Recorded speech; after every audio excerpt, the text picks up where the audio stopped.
Yesterday lectures we talked about a lot of things regarding optimization of the application and how we can how we can check on the application's performance using Lighthouse auditing. Then also we talked about few other things with regarding the state management and all those good things. And today I will continue like one of the most common thing that we will be encountering. That's called what we called call calling to an API or working with an API. That is like the most common practice that you will see these days.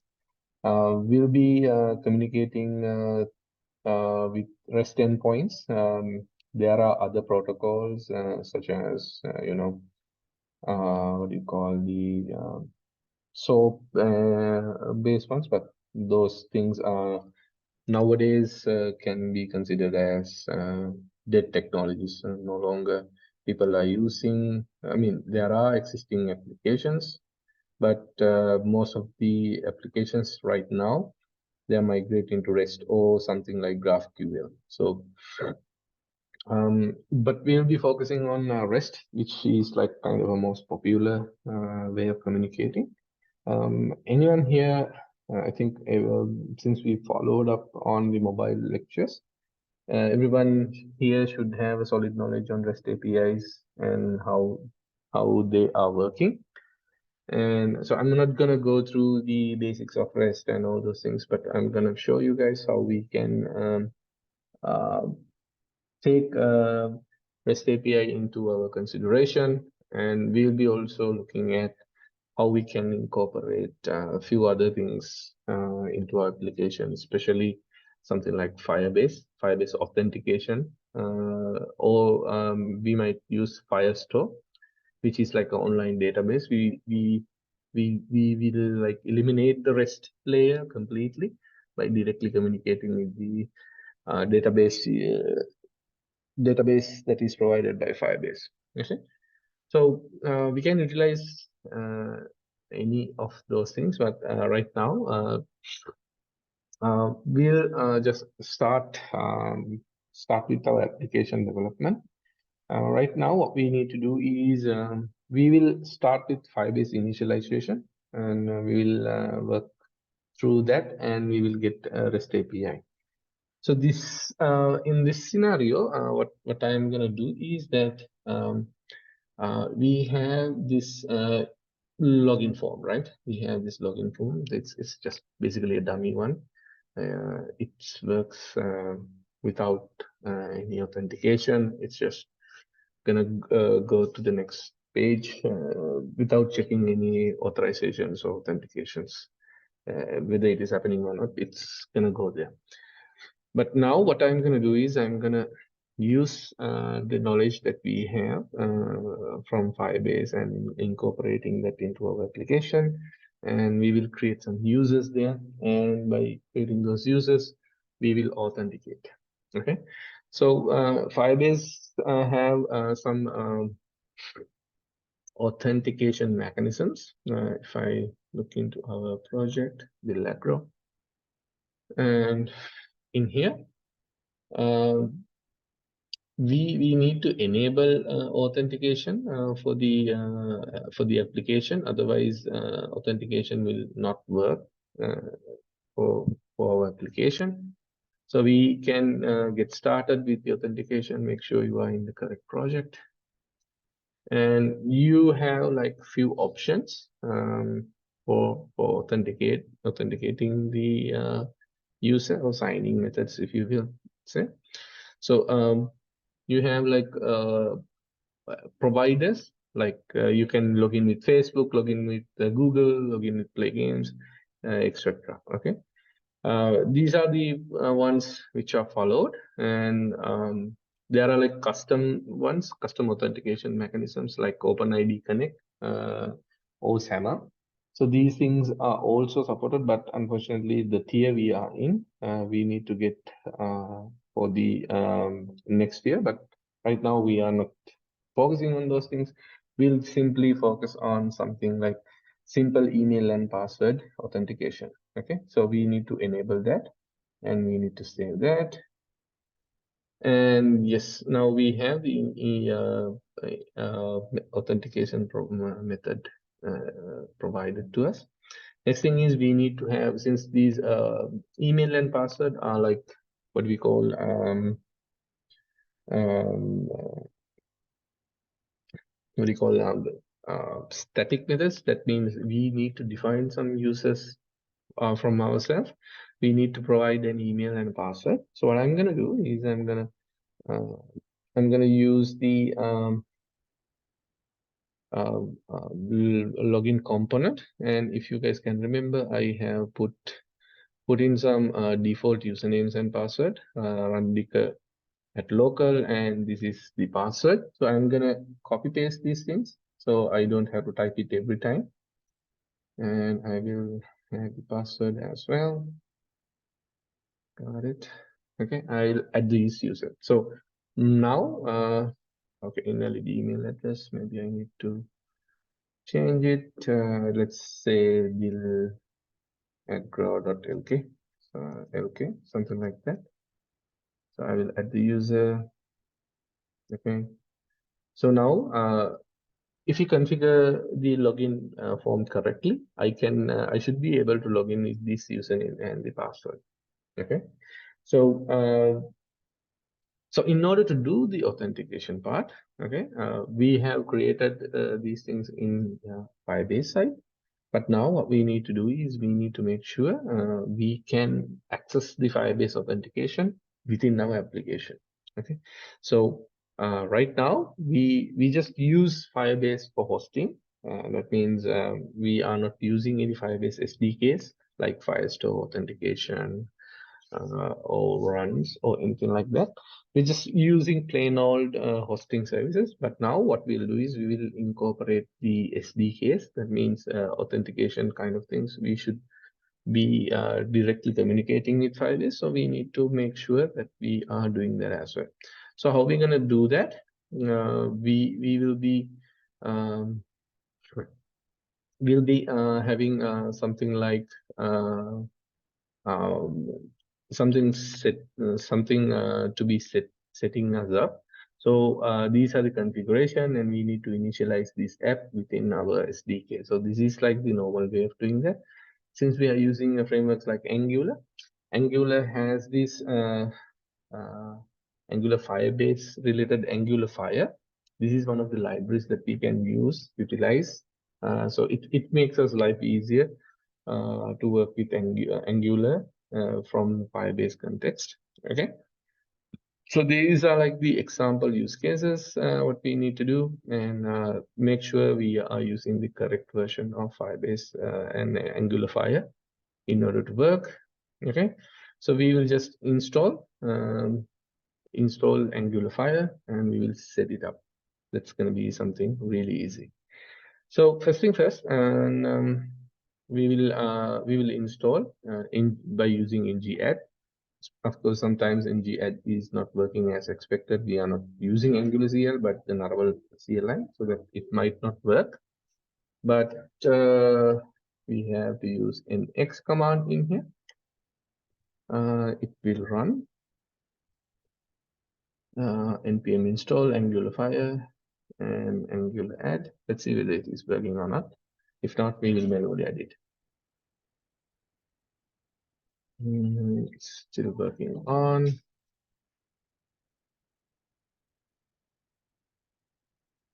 By the way, since it is working on, if you guys can remember now, we need to initialize this Firebase. So first we need to initialize the app. Okay, that is like the whole application initialization with configuration. So we'll do that. But remember, this one is for module-based setup that we will see in Angular 15 or 14 or something like that. But we are using the latest version, the singleton components. Sorry, standalone components. We do not have this app module, but we have something called the main TS. Okay, so the main TS is configuration everything in this app config. So this is something similar to app module, but not exactly, but something that we can work with. Okay, so we need to import our application providers. So we need to have something like import providers form to import providers if you are using standalone. Okay, if you are using Angular 15, you can just copy paste it in the import section. Right now, I am using the latest version, so I will have to import something like this. So I need to add provide Firebase app. These are the imports from Firebase that we're going to be using. Right, Angular 5. I don't think I need the app itself, but no, it might need because I'm still on the way to load these things. Okay, so the initialization app, it requires some configuration or some detail about the application. So if you go to the app project itself, and if you go to project settings, you will find this configuration right around here. Okay, so you can just copy this Firebase configuration and put it inside the initialize app section. Okay, but one thing to remember, if you are using something like the dev mode and one for development, one for production, you might need to use two different applications. Right now, what I'm using is I'm gonna use the development one for the production as well, so no issues there. But you can configure these things in one for production and one for the normal use case. That is totally okay. All right. So we have initialized the app. Okay. So this is like a generic way of adding Firebase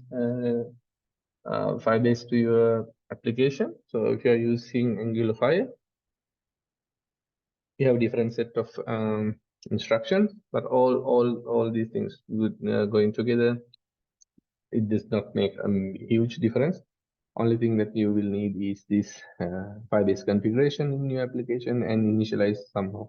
So this has initialized within the application itself. But what we are doing is we are using Angular Fire, and it has this method called initialize app, and we can initialize the app just like that. Okay. So by looking at the configurations in here, this is an example of using the Firebase store. Okay, so we can use Firebase store to our application as well, but right now we are not bounded to it we are not currently using that because our focus is going to be on authentication. But if you need Firebase, Fire stores, and all those things, we can later add those things up. Okay. Right now, we will be focusing on initialization in the app and authentication. Let me see whether there are like things that we need to get started with authentication. So for analytic and authentication, we have separate modules. So we might need to use some components from authentication. Right now, we'll just initialize the app and see whether it is working. And my internet connection is not doing a good job today. Let me check. I can change the connection. Hold on. I suppose still you guys can hear me. Can you hear me now? Hello? Krishan, can you hear me?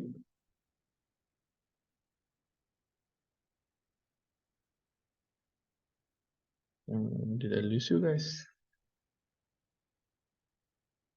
Can you hear me, guys? I just changed the connection. Yes, Okay. Okay, cool.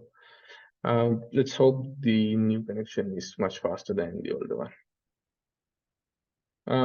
So yeah, so we will be utilizing authentication to get the users and do the authentications right now.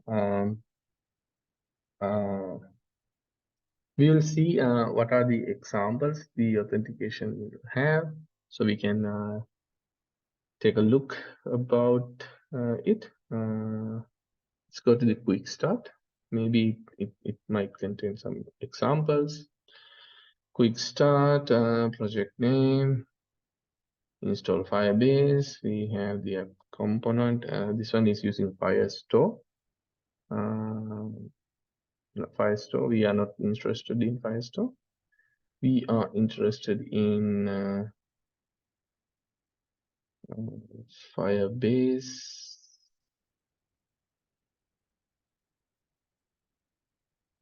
Let's see, Firebase authentication, what we can do. Angular file.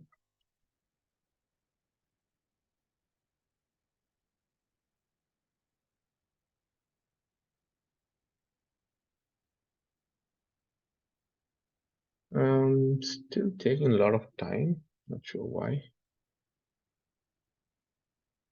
Let me quickly terminate this and get it back on again. Okay, seems to be working. At least we can see something. And make sure when you are installing Firebase that the correct version is used. Okay, so as you guys have seen, we need the late for the Angular 16. We need Angular Fire 7.6, if I'm not mistaken. Yes, if you're using Angular 6, make sure the correct version is used. Otherwise, that might lead to a few more errors. So in here, they are asking what sort of things that we are using for. Right now, I am going to use for authentication, and let's see, I might use something like real-time database or Firestore. Okay, and that's it for now. Which Firebase account would you like to use? Can I use? Don't think this went well with the Firebase authentication right now. If Angular Fire is here, that is fine. And I have done the configuration in here, and I have done some changes in the login. So it should theoretically work. Let's see if something goes wrong. So yeah, did I delete anything? Okay. Somehow I have deleted ngx module. How did I do that? My state management would not work. And oh, missing. Okay, I need to import these things. Where is that?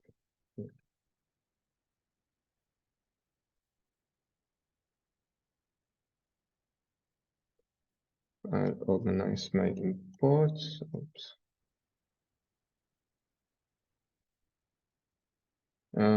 Yeah, let's see. The app it's not broken. That's a good sign. And what we will do is we will go to the inspect section, and we will have my console opened up, and I will use something like a phone.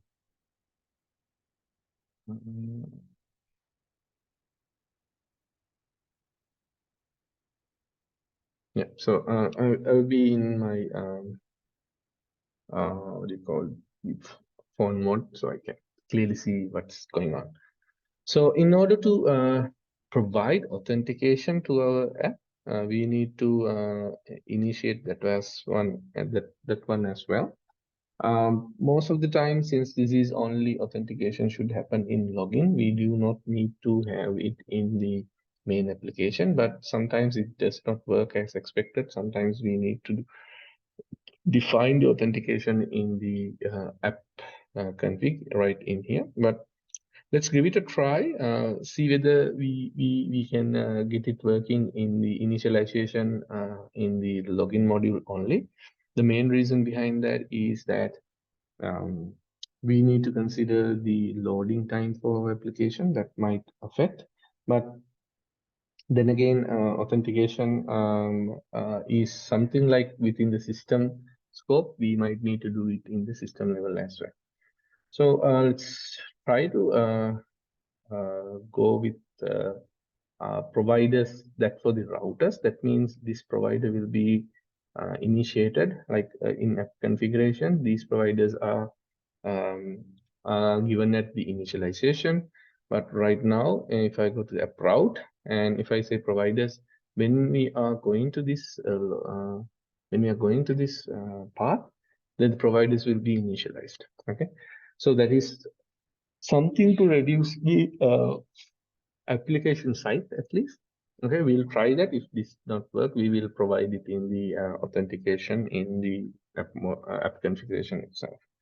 So in order to do that, we will just we'll use the import providers from. Okay, that is how we're going to import a new provider, which is from the older versions. And we will be using provider auth, just like this. And provide auth and get auth is something from Angular authentication. Okay, we need to make things just like that. Okay, so next thing that we will need to do is inject the authentication. Okay, we will be using a constructor injector, or there is a new way of injecting things into Angular using the inject function. So we will be using the inject function in order to do the injection. That means the service, the auth service, which is coming from Angular Fire Auth, will give us the capabilities or um, give us the authentication mechanisms that we need to work with. Okay, so we have inject the auth service. Okay, seems to be working. All right. Now what we need to do is authenticate our user. So authenticating to our user is pretty much simple. We need to say, okay, oops, sorry. Authentication, we can just simply send the send the username and password, which we collected from here, to the authentication service. And if we are doing a good job, then we will be able to take a token out of it. Okay. Right. So how we gonna take that authentication? Let's see. Authentic.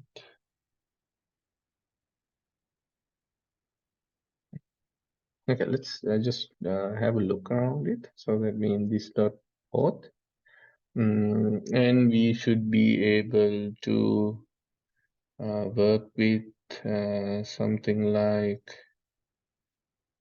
sign in or login. Do we have some function like that? Login or sign in. So we have the sign out function. Where do we have the sign in? Let me check. Email login. Let's see what's the API that we are using. Angular Fire. Set up everything. Sign in module. Initialize.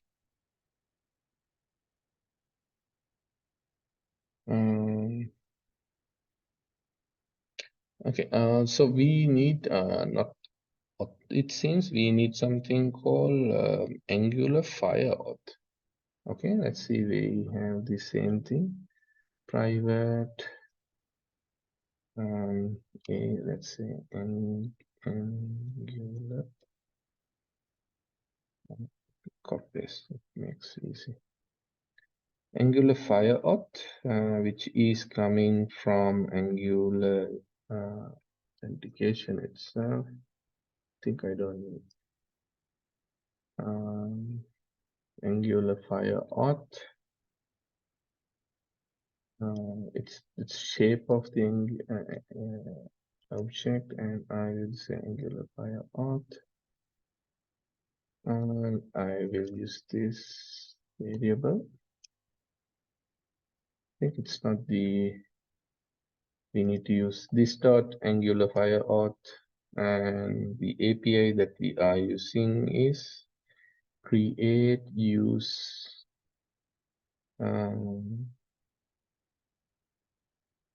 sign up. I need to sign in, right? Sign in with. So I have this method sign in with email and password. So this is the method that we are looking for.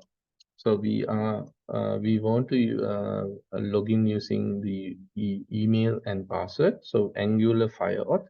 This is the service that we're going to be using in order to work with authentication. So sign with an email and password. As you guys can see, we have an email and password which we have typed in. So we can provide that using this dot phone group call and email phone group, or I can just simply take the email controller from here, email controller and value. Let's do that for now. Email controller dot value, and for the password, this dot. Do we have a password controller? All right. We can create a password controller, password ctrl, or we can just take it in another way, which is not recommended, but const password. Okay, we need to stick with something, but something common for both. But right now, let me show how two ways that we can get even. So password, I can get it from this dot form login form group. Get, need to get the controller and the controller name, in this scenario the password, and the value from out of it. And I can pass the value in here, which is password. Okay. Injector Angular Fire inject unquote exception, null point exception, standalone Angular component, Angular Fire Auth. Okay, we haven't given Angular Fire Auth. Let's see what's we can do about that. So whenever we are using a service like this Angular Fire authentication, this need to be provided. So even though I think the configuration that we are using for here, provide auth and get auth, it's not seems to be working. I think I will stick with the old way of doing that by using the Angular Fire module directly. Angular Fire auth. Even still, that does not work. Probably I need to import this in the app configuration. That can happen. So I will use the import section here. Import providers from auth, as we have done earlier. Angular Fire auth, and this one is Angular Fire auth. Still, I'm getting the error. That means I do not have the Angular Fire options. No provider for injection token Angular Fire 2 app option. Standalone. Right. I think the API either has changed we need to check the usability. Let's give it a let's find more resources if there is. If I'm using an outdated one, maybe that might be an issue as well. Let's remove this for now. Proud. So login component. So the problem is we do not have Angular Fire auth. Angular Fire auth service in our application. So in order to provide this Angular Fire auth, the application should inject this one first. Okay, either it should be provided from a module or we need to inject it from our side. So the main way of doing injection is the app configuration that we have seen in here. So if you guys can see that provide Firebase app and initialize app, this would initialize Firebase. Since Firebase contains so many other capabilities, we need to invoke the ones we are using. We are currently trying to use the authentication, so we need to provide the authentication with provide auth and get authentication. But the problem is this Angular Fire, either it is deprecated or it is not injecting within the current scope. So we need to find a better way that we need to go with the Angular Fire auth. Okay, let's see. Angular Fire auth. Probably we need to go with no provider for injection token. This is like the one we need to do a Google search on.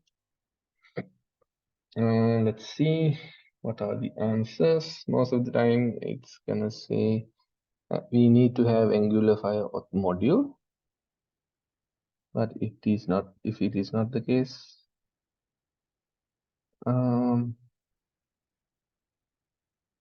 Angular Fire module. Okay. One other suggestion is not to use this provide Firebase app, but to use the Angular Fire module itself. Let me quickly do that. I have a hinge on that might be a case. Angular Fire module. Angular Fire module. And Angular Fire module is coming from compact and initialize app, and I need to provide the API keys and all. Let me uncomment this and get the values from here. Copy.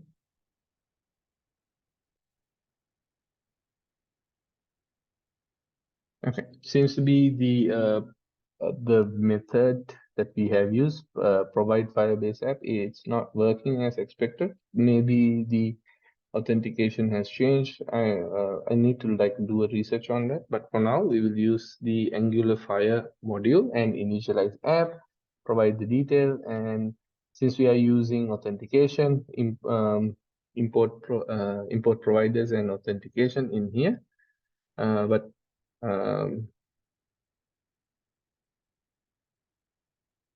let's do that in here. And in the login component, what we can do is we have the password and username, and we will just remove the authentication part right for now. And we are calling this method Angular Fire sign in with password, and it is a promise. Promise is something like it's gonna do asynchronous task, and after it is done, we will get the result.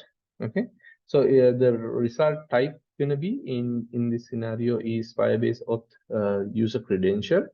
Okay, I will just call this constant value of credentials. Okay, and if I want to get the value after this one is completed, I need to make sure I add the await keyword. Otherwise, it's gonna return me the promise itself. If you are awaiting, you need to have async keyword in here. Now, if I console log the credentials, we should get some values. Since it is running on the background, it will take some time.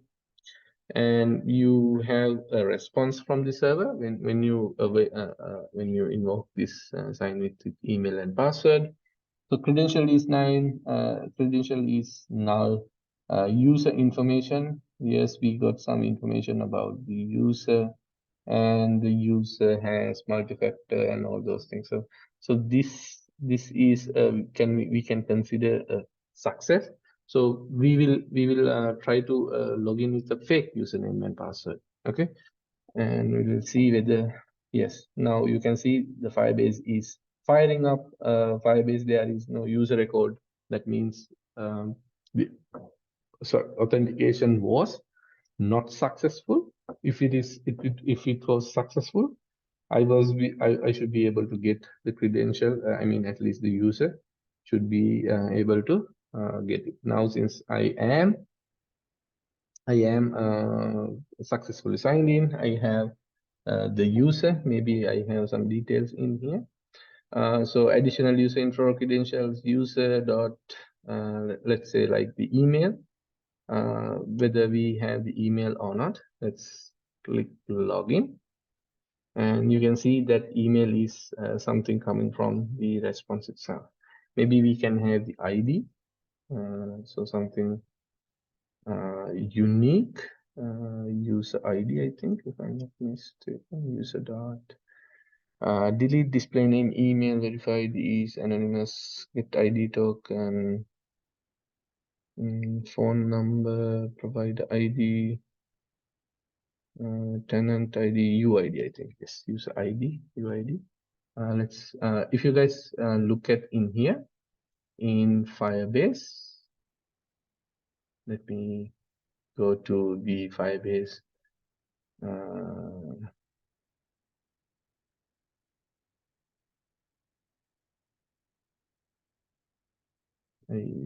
This is Firestore authentication and user. You will see that user ID is starting from something like this 7W and ending with W2. So I'm trying to get this value into our application.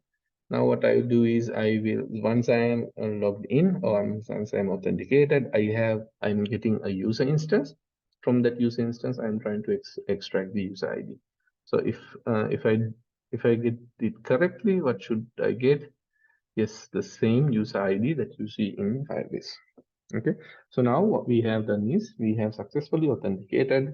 If the user is not authenticated, we can show a message saying, okay, you are not authenticated. If you have successfully authenticated, you can move on. Okay, so we are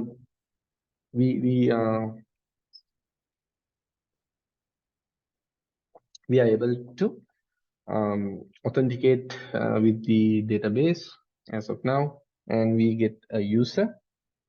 So we can have that username within our application.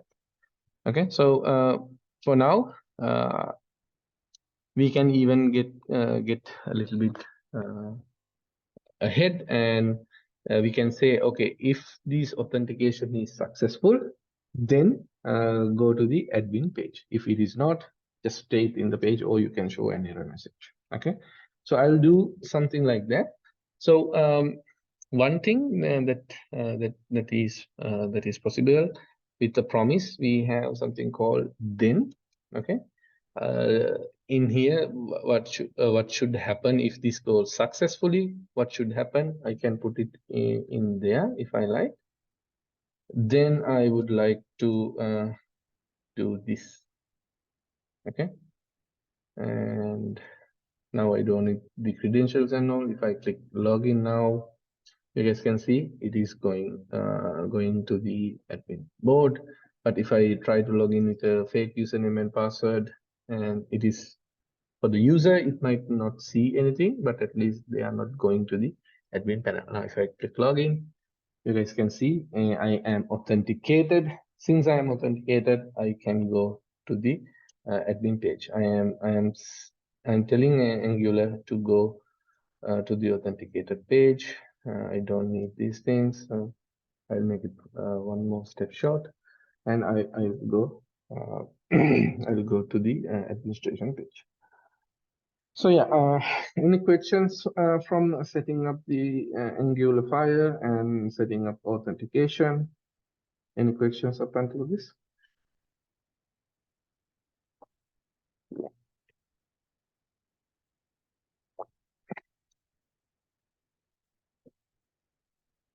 Okay, no problems, I suppose.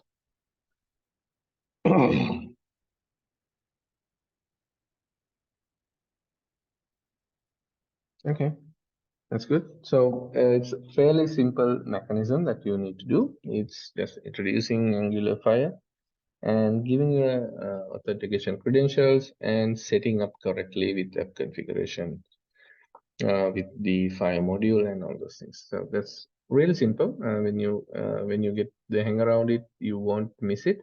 But the errors that you have seen, if you get it something like the injection is not done correctly or the token is not working, that means some of the dependencies that you are supposed to give is not there.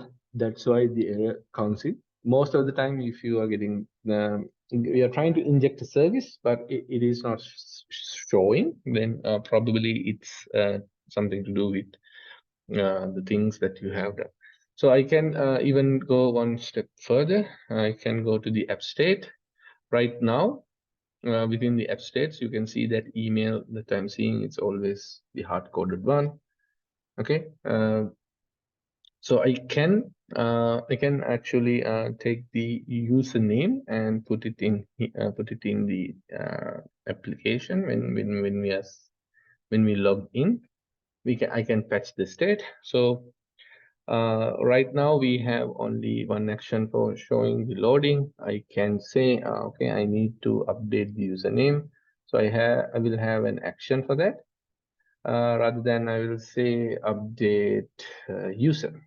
Okay, so the action is going to be update user, and I can expect the type of user. So either I can use the built-in user provided by uh, provided by uh, Angular Fire, or I can use something own like custom one. So I have this credential, and credential will have this user. So the user will have this type of Firebase user. So I'm gonna use the same type. So I will go to app action and update user. It will be a type of user and Firebase user. Okay. So I can think I should be able to import that. Yes.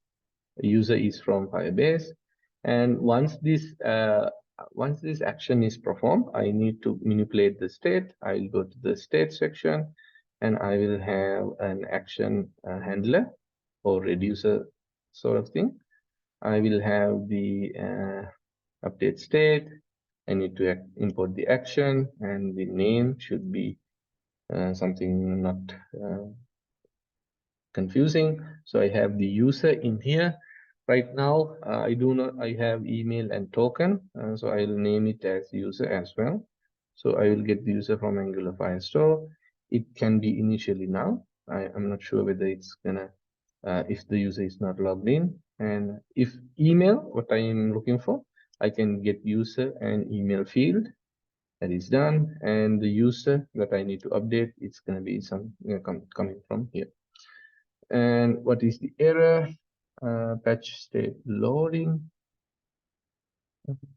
Undefined, not convertible type string.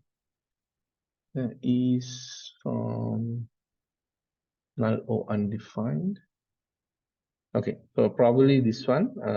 The email, it was like earlier on, it was something for sure that we had, but now email is coming from user. If the user is undefined, then email is not there, and we need to handle those situations. So the email is, if I can remember, I think we have it in the email section in the app component. Yes, in here, email. So email have this value only for string, but now it can be undefined, or it can be null even.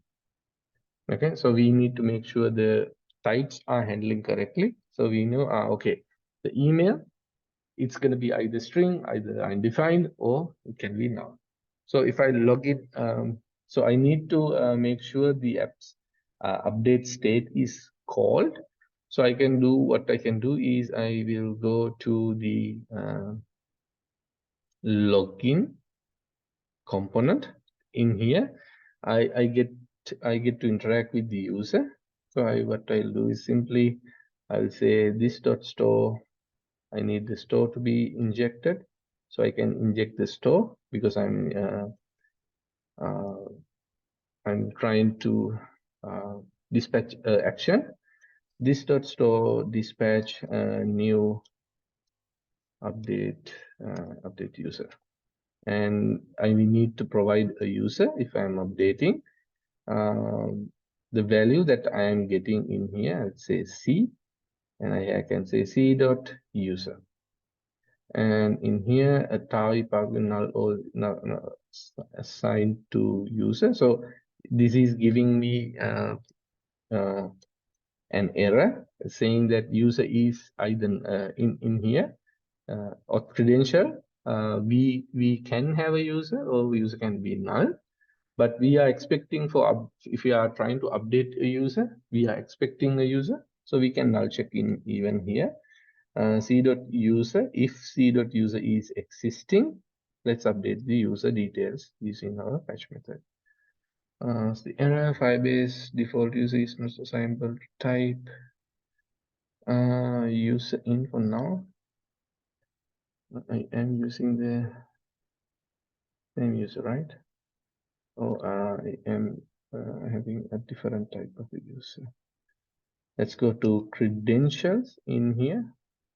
Login with and use a credential. And I am using something called Firebase user. So is it not the same? Credential. I think there is two different users, if I'm not mistaken at this point. User credential. And it's saying Firebase default user is not assignable to parameter type user.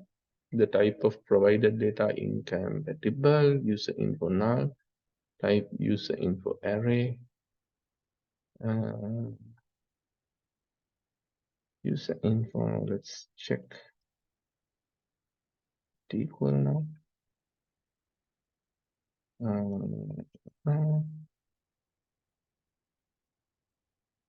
So user info null is not assigned for user info.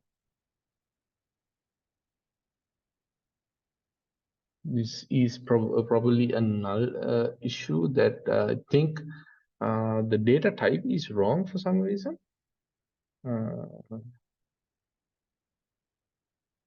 This is extending user info. Right. I think this is the same as what we are getting to JSON.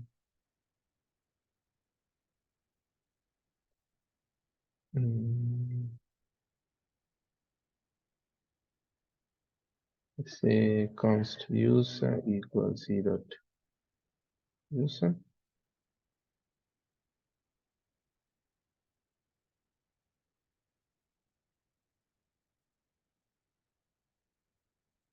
This is a Firebase user. Okay, this is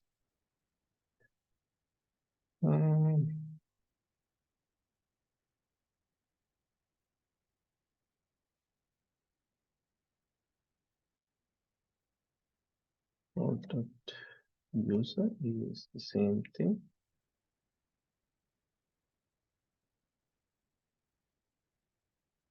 Okay, I think the type is wrong. What we need in here, what we are getting is Firebase auth credential, and when we are trying to update that, it should be the same type. So it's better that I use the same user type, and you can see it's should be Firebase default user. So if I'm using this in my state, the state should have the same user. It should be Firebase default user. Okay, so that's one good thing about the what do you call the type safety. You can't have you can't like hack in your way. You can't assign something completely different in your application. You have to have assignment of the correct value type. Okay, that's good, that popped up. And if I now log in, countries function ngx store, probably this value that we are trying to patch is not immutable, so we need to make a copy of this. So I'll make a copy by simply saying const user copy, and I will just take the existing value and create a copy, and I can say like this. So what I have initially done is, so I get a user instance and I will make a copy using this spread operator. Okay, that means simply I am creating a new object, use whatever the existing values in the user object, and I will name it as a user copy. And since I am patching the state, I will patch the user with the newly created copy. Let's see whether we can get that running. No, still the issue is there. Can't freeze function ngx store. It's not giving us good information in here. Let's see whether we are getting the user copy in here. Console.log user copy. Okay, we have the copy, but it is not the user we are expecting. It's completely different kind of thing.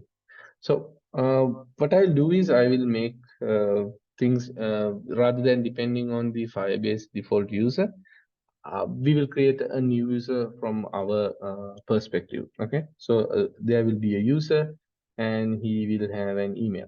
Okay, that's simple. But since this email is not provided, we have to make sure the provided one is the same as the email. And if I say user dot email, that should work. I don't need this copy even. And I will say the same. I will say that email is always going to be there, but it is not a good practice. So I will say user.email is there. That means the email, the user object that we are getting from the state, if it is there, I will do a copy. And since these two if statement is not the two variables are not returning the same, I will return an empty observable called off. Okay, off is like an empty observable that we can provide, so it should work. Let's see. There you go. So rather than depending on the object that provided by Firebase, it might be the case because the Firebase user itself has a lot of other functionalities like delete and all the other deep nested things. So that might not be able to we'll be able to store in the in our ngx store.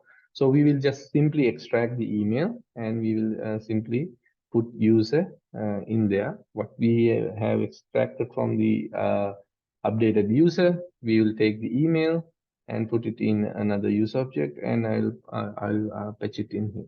Okay, so that's simple. So we have this, but if I refresh this, this is going to be gone because the state is session only. We are not remembering this username anywhere. We can fix that by introducing something called plugins. Okay, by introducing plugins, we can store these things in our local storage. But right now, we don't need that functionality. But if we like, we can have that as well. So the state is saved even though we have reload the application. Okay. So there are plugins that you guys can try it out. This one is called the storage plugin. We can use that in order to get the information even after the reloads. Okay. So yeah, anything regarding this, we have done state manipulation. Okay, we have updated our state. We have updated the username when we are logged in. That kind of things is totally doable. Right now, we do not see anything. Right after we logged in, the username is shown. Anything that is not clear on this action state, executing these actions and all. Okay, so these in here we are using promise pattern, but I personally like RxJS observable pattern for these things, but since this is a very simple case, I do not want to complicate it that much. So I'll use promise await async keywords to do that. But if it is involving such a huge what do you call complex logic, I would definitely convert this into what we call observable and work with that. In terms, I have a question in terms of best practice, which one is better, using await async or then catch? It's up to the program. I think I would go with await pattern. Okay, we rather than writing everything something like this await async. Okay, this it achieve the same thing. Okay, it's we are doing the same thing. We can use await keyword, and if it is awaited, and we can work on that. Then approach is also the same thing. But if you really need some error handling, all those things to be happen, I would go with then catch, because it's easier. We have more control over the things. But I would neither recommend, if you are using at least for Angular, I would recommend neither. Okay, I would not recommend then or await async. I would recommend something called from RxJS. So this is like our promise, right? We call these things as promise. This is the promise that we need to do. But if we have like complicated steps that we need to work with, I would recommend to go with RxJS. Okay, let me show you since you guys asked. So this is a promise that's provided from Angular Fire. I will convert this to observable and do the changes. So you have more control over it. Okay. So the first thing that you can do is assign this to a auth promise or something like that. Okay. So this is a promise. If you hover over, you can see it is a promise, and based on and it will return a Firebase auth user credential. So RxJS provide more control over your flow. Okay, you have less control if I take this then async await situation. You have less control over this, but RxJS has so many operators. If you master them correctly, you have a good flow. You can create nice applications. So I'll demonstrate one thing. So I need this RxJS need to be in a stream. This is a promise. I need to convert this promise to a stream. So really easy. I have a method called to observable or to promise. What is the one? From promise. From promise. Let me check. Promise to observable. There is an operator. What is the operator? Operator from. Okay. The operator is called from. Okay. From RxJS. Okay. I can say auth promise. Now this promise is converted to an observer. Now if you click on here and you can subscribe to that, and it works the same as like we did last time. And say for instance, I need to dispatch the update user command within the subscription. I can do that by simply piping in. Pipe is like the stream. The pipe is like the data stream that we are interested in, and within the pipe, I can interact with all the things in here. So if I want to just do store dispatch, okay, store dispatch, and we are doing some sort of thing. So I would use the operator called tap. Tap in the sense, tap operator will not change anything within our stream. It's gonna observe, or it's gonna look at the stream and act upon it. Okay, it's not gonna modify it, or it's not gonna change anything with the stream.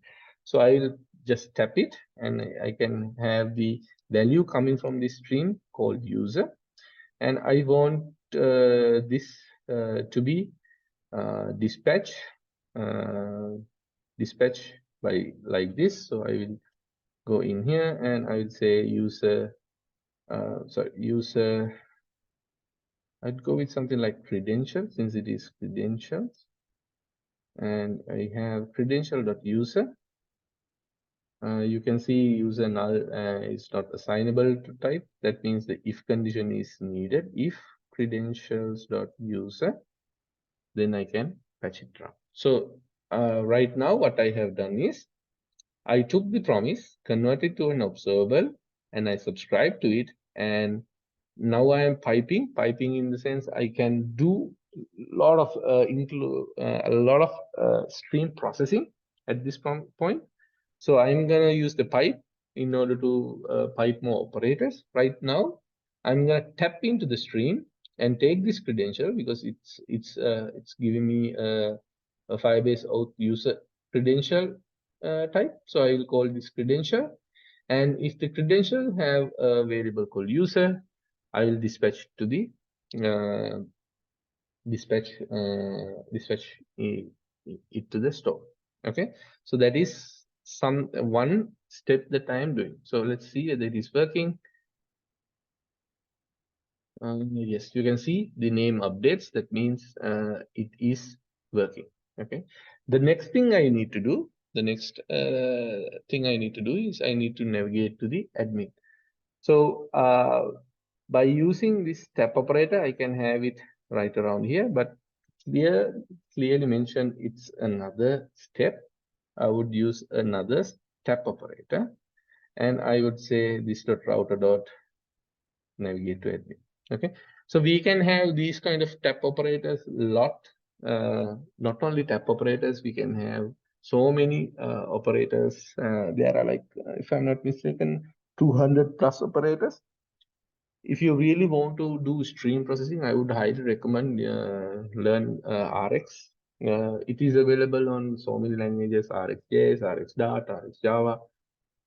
Anything that you need to do reactive processing, I would recommend to go with these things. So it's pretty easy. So you guys will learn it very quickly. So we have Rx. We have this promise. I have converted to observable, and I am listening to the subscription. I am subscribing. That means I am listening to that. While I'm listening, I will say if credential user is there, dispatch to update it, and also if it is success, let go to the admin navigation. So let me do that and see whether it is working. Yes, it's still work the same. So the catch, try catch, then catch is also good, but I would recommend to use, if you are in Angular, if you are in a place where you can use RxJS, please consider using using RxJS operators rather than promises. So the best thing in here that I can do, I can do error processing in the same stream. Okay, so we in then try catch, we have two different strings, but in here I can work with the error string in the same string. Okay, so for example, I want to catch an error. I can use the catch error operator, and I will go with E, and since I am catching it, I need to throw it again, throw error. And the reason behind that, if this stream is using by someone else, so they should be able to catch it as well. But for now, I will just do a console log with the E, and if I do something like error prompt, and you guys can see that error is printed out in here. That means I can act upon the error string as well. This is like the catch section. If you're using promise and then, this is like the successful. Okay, anything error, you can handle it here. Any other than that, you can handle it in the success string. Okay, there are so many things that you can do. If there is another API call after the login, let's say for example you want to get more information, you can have some other REST calls or any other operation bound to it. You can do that. I think we will get into that in a little bit later. Right now, let's go with this recommendation with subscribers and all. So if you need more information regarding the observers, I would highly recommend there is a previous lecture on RxJS and all those things in one of the um, last year lecture series. I have gone through it, and it's talk about RxJS streams, subscribing, unsubscribing, and all those things in much more detail of view. So please have a look around it if you are really interested in. I mean, if the RxJS is one of the most powerful thing that you will find within Angular. So there are the main problem is the complexity of learning RxJS is a little bit high. So most of the juniors or most of the novice guys do not get at once. Okay, but when you get used to RxJS, you will see the true potential of RxJS, and you will never let it go. And the best part is these operators, this way of handling, you can use these in other languages as well, such as RxDart, RxJava. So these reactive streams follow the same pattern. So you guys have a good knowledge on reactive programming rather than asynchronous programming. Okay, asynchronous programming and reactive programming are like a little bit different. Both are doing like future tasks, but one is the stream, one is the asynchronous task. Okay, please check that out. The difference and RxJS operators, it will help a lot with you. Okay, so the next thing that I would like to do is the so let's answer your question. I mean, obviously I throw you some other direction. Rather than agreeing with async wait or try catch, then catch, I would go this third option. That is my personal preference. But if there was not RxJS in your application, I would, for simplicity, I would use async await. Okay, that's my personal preference. There is no good or bad in that situation, but main advantage that I see async await is chaining. Okay, if you want another asynchronous wait, so if you go in a path where you have multiple asynchronous wait in another one, it's gonna make a little bit hard to read. So await and await and async will have less complex code and more readable code. So I would definitely go with async await rather than going with then catch. Okay, but if I am to be truly honest, I would definitely ditch both of these and go with reactive stream. So it's really powerful. If you guys learned it, give it a try. Okay, latest Angular versions even they do not like push you directly to RxJS stuff. That's because the complexity is high. They have introduced something new called signals. You can use signals to achieve the same functionality that RxJS gives, but not quite powerful from my perspective. So I would stick around for RxJS as much as I can, and if Signal can achieve so many operators, something like this, I would definitely use, but I do not think Signal will evolve that much in space of Angular as RxJS has. But definitely it's something that you guys give a try, RxJS and Signals. Okay, anything else, guys?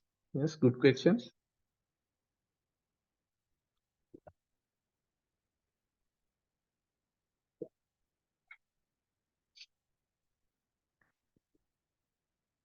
Okay, same stuff. Okay, what I'll do is next, I'll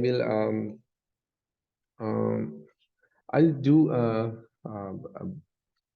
something out of Firebase, and I will show you guys some REST API communications that we can do with Angular. So it's fairly simple. If you tell me, I'm gonna go ahead with the most simplest and most um, easiest form of doing this, but remember, this is not the recommended way. I would do state management wise changes that we are doing. So in that way, we are separating our logics and our concerns. But for demonstration purposes, I would just simply go with really simple stuff. Okay, I'll just do a HTTP call, and you can say, okay, HTTP is working, and we are doing lazy bindings and all those things.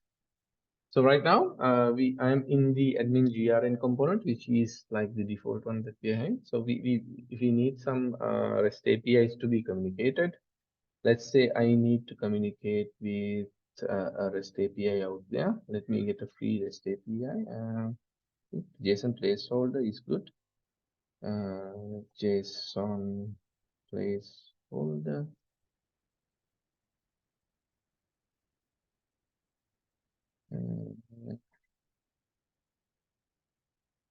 Yeah, I think JSON placeholder have some.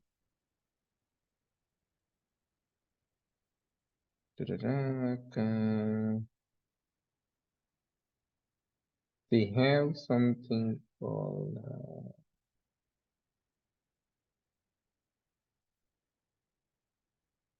yeah, they have something like a small API.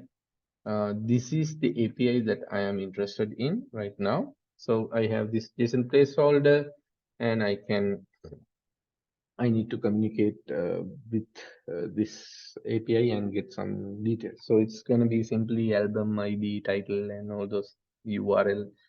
Really basic stuff going to be there. What I'll do is I will just communicate with this and work. So in order to do communication with REST APIs, Angular provides us tools. In this scenario, the tool is called private HTTP client. Okay, HTTP client mode. HTTP client to be HTTP client. Okay, HTTP client is coming from, if I'm not mistaken, import HTTP client from Angular HTTP at Angular Angular H. We have Angular HTTP, right? HTTP Angular core. It should be Angular HTTP or core HTTP. Let me check. Can't remember. Angular HTTP client, and let's see where we can get the HTTP client. I think it's from common, not for common HTTP. Okay, this is the module that we are interested in. We need to get HTTP from here. Okay, so there's going to be an error in here that is expected. That means HTTP, even though HTTP client is there, we need to have inject it, otherwise it does not work. As you can see, as you can remember, the modules that we are using, if we are injecting something, HTTP client is a smaller part of HTTP module. So if we did not import the module which is responsible for containing HTTP client, we will get an error, dependency injection. So in order to get rid of this, what we can do is we can have an HTTP client in the application level. So by default, the HTTP client module does not include in our application, as because we can't always assume each and every application will have a network calling to be done. So in order to get HTTP client, sorry, in order to get HTTP client, we have to import providers from HTTP module, HTTP client module. Okay, so simple as that. And we have inject the module, and now since it is in app level, each and every module within the application itself, including these admin GRM, have access to the HTTP client. Okay, remember this is HTTP client. We have inject here HTTP client module. Okay, this module contained HTTP client, so we can access HTTP client. So this is the module, this is the client. Okay, now simply if I want to do a HTTP client call, really simple. I can say this .http client, and it has so many methods like basic REST methods: delete, get, head, patch, post, put, and all those things. Since we are instructed in get, I can simply say I need to get these details and I need to pass the URL. Okay, as you can see, this is gonna be an observable. That means unless we subscribe to this, there won't be any values. Okay, so let me subscribe. Okay, even with subscription, I do not get values to be put out, so I will have to do a pipe. Pipe means I'm gonna listen to this stream, and I'm gonna I'm gonna do things with this string, and I'm gonna use the tap operator. Tap means I'm gonna listen to what's going on, but I'm not gonna interact with it. Okay, so I will have these let's say this is all photos. Okay, I will console log this. Console log photos. So, sorry, I think I have given tab console dot log photos. Okay, right now you guys can see that it's printing out 5,000 JSON response. I mean, that is too much, but yeah, it's what JSON placeholder has given us. Do I have something less? 100 posts, 100 users, maybe? Yeah, I would go with 100 users rather than going 5,000. So I'll call these users to be make sure. Okay, now I get 10 users in here, you guys can see that I have 10 users, one item, and one singular. Zoom in. So within here, I have an email, ID, name, phone, username, and website. That's kind of dummy data is coming from that API. Okay, so I can even bind this data.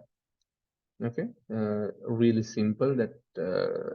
Really simply I can bind this data.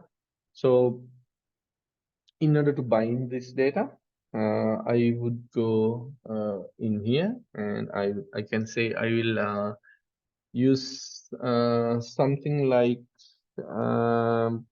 material card, mat card.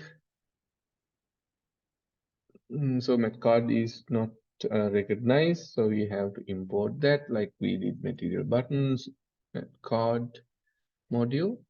So mat card module is not importable at the moment, so I will create an import statement to that as well. Card module from material card. Okay, now they know what a card is. By default, I don't think you can see a card in here, but I will add some content, met card, and I can say met. I'll take an example. I don't have all those things lined in my memory. Most of the time, what I do is I go to the catalog and I take example card, just like that. There are so many options: met card header, met card content. I'm interested in this one, simple card. So do we get the simple card? Yes, but it is not that much visible. So there is a class called mat elevation z1. Is it elevation? Elevation.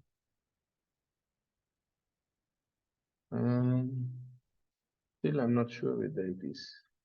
Let me check the correct name. Elevation or elevation, like 506.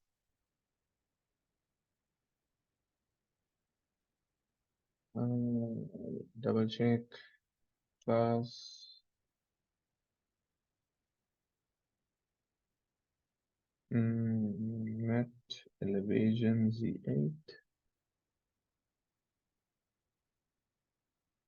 I will give a color as well for my cards. Mat card. I will say background color of, let's say, white. White is not visible, so I will give something dark. F9, F9, F9.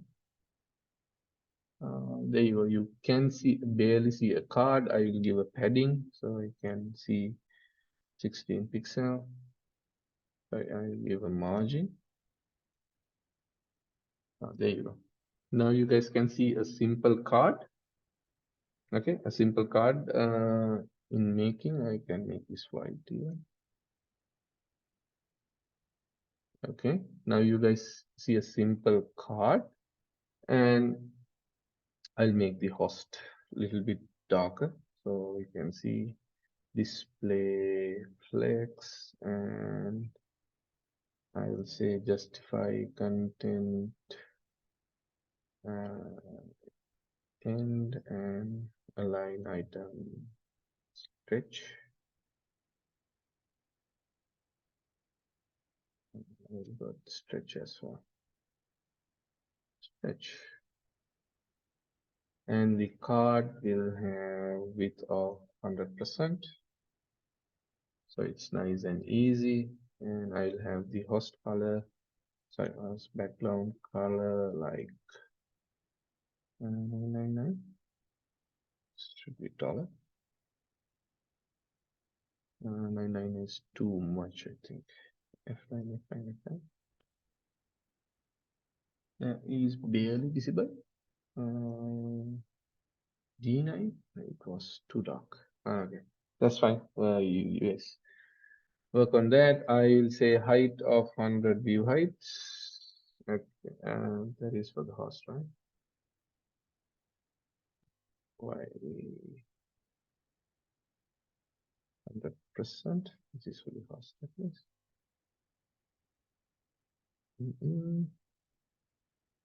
Card height. Okay, align items. This should be center. Otherwise, it will. Flex.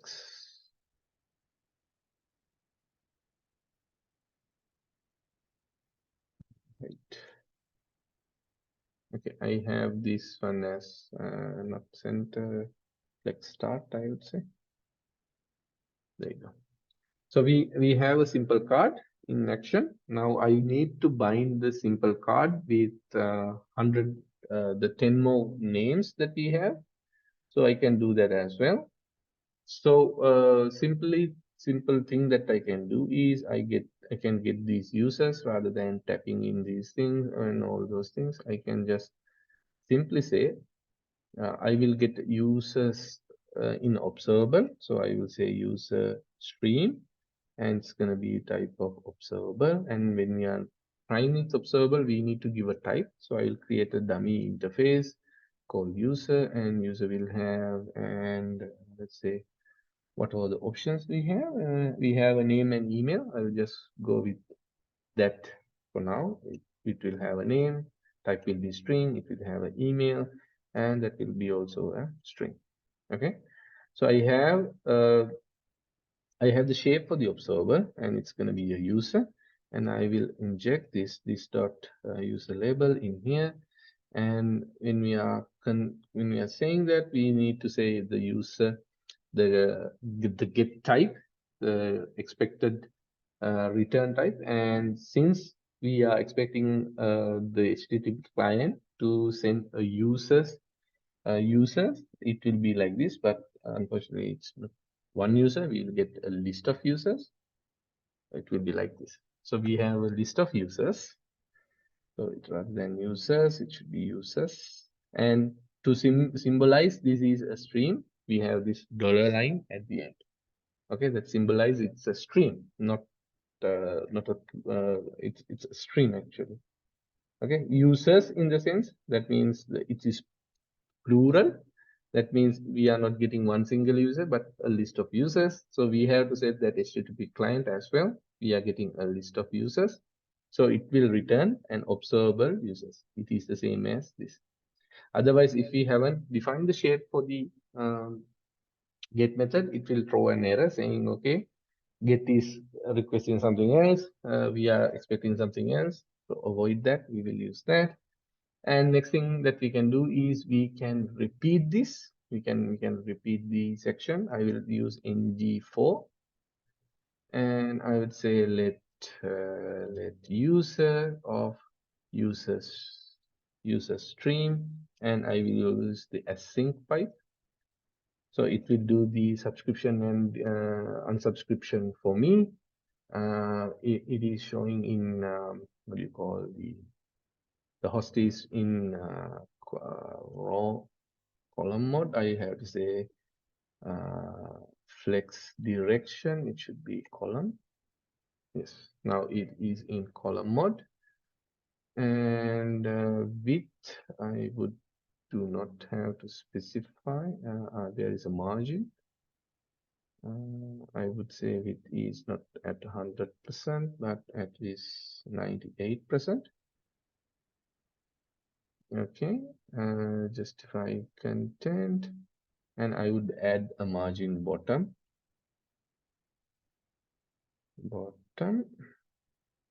of 16. So I have a nice space in here, and I would say something like this, 0, 16, sorry, 16, 0. Something like that, or even I can have 100% like this, or if you like 95%, and align items, I would say center. Okay, so whatever the magics that you like, you can play around these things. These are basic simple CSS. I'm not going to tinker around those things. So we have 10 user cards, but we did not do the bindings. since it is like we have a single user in here. So in order to bind a single user, I would go something like user dot name. So it will bind all the names that we got from the API itself. And if you want the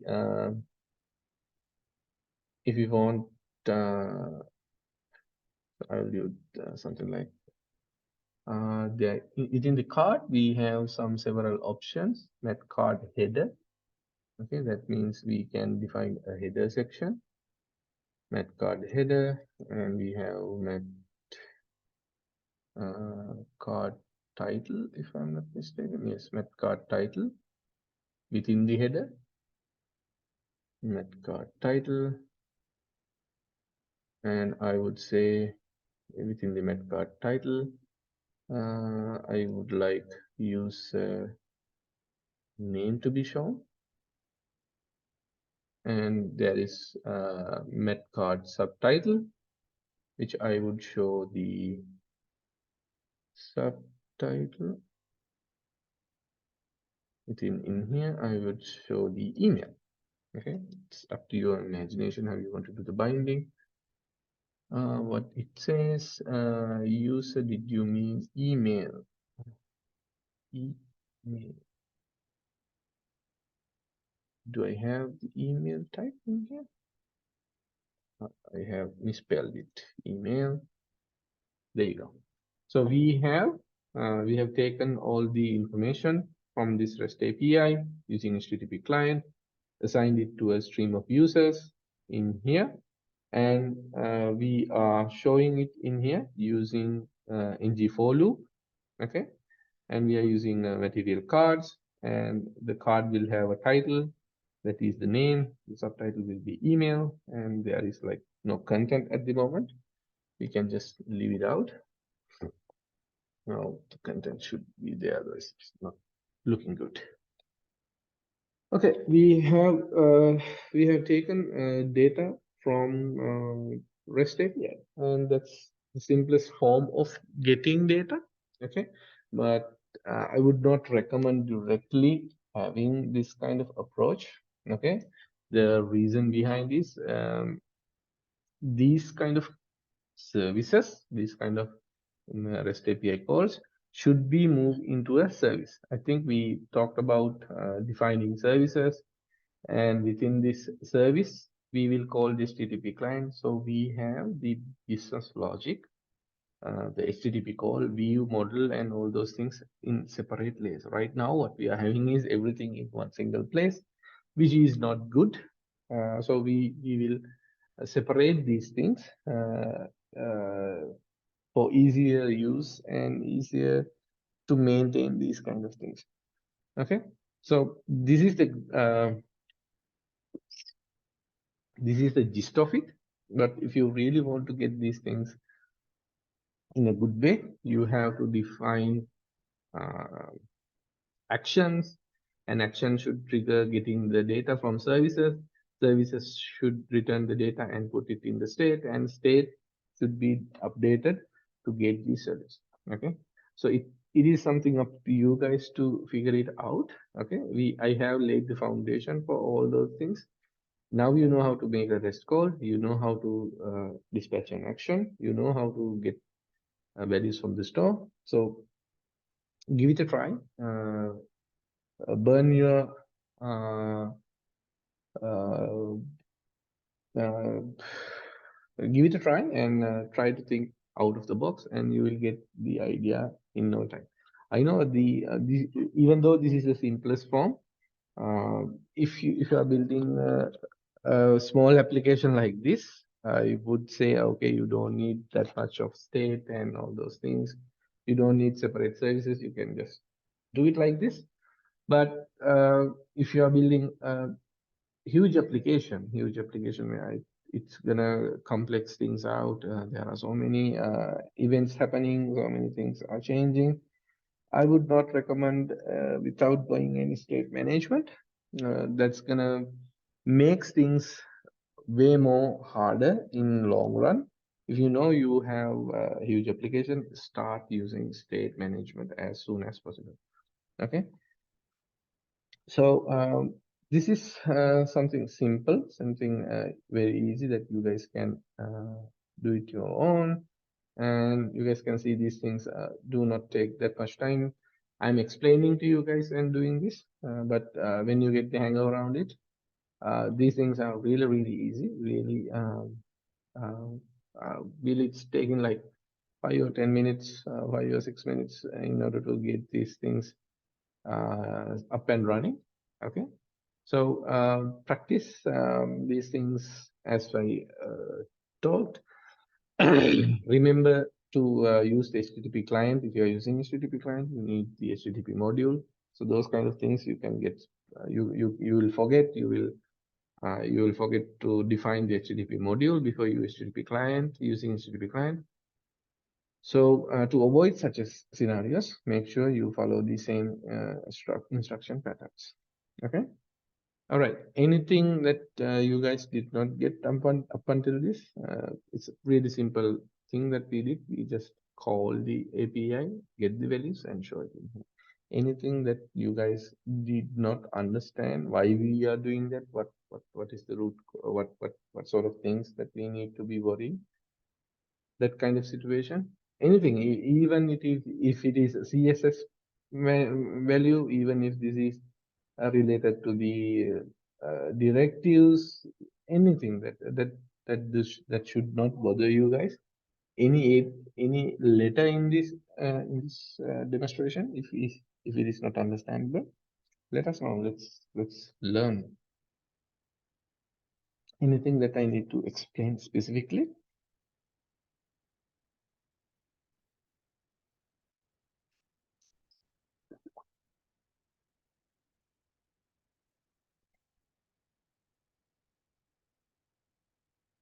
Hmm?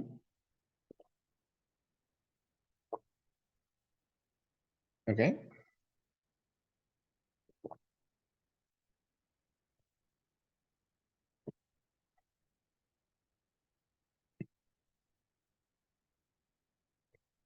Cool. Think you guys can practice this out and work on these things. Right now, what we will do is we will continue with the things uh, with Firebase again, and we'll try to incorporate. Uh, so you guys can clearly see that we can set values and get value from a REST API. But this it's when we are using Firebase, that is not going to be the case. We do not have HTTP client, but we have something provided from Angular Fire. That means we can directly communicate with the server, or we can directly communicate with the Angular Firebase store, and we can put values there, and we can get values from there as well. Okay, so most of the time, uh, if you are not using anything out of Firebase, you will probably use HTTP client. Okay, but in a scenario where you would use Firebase for some reason, you can utilize that one as well.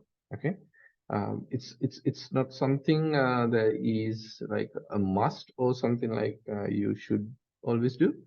You can always use the HTTP client if you're using REST, or GraphQL, something similar.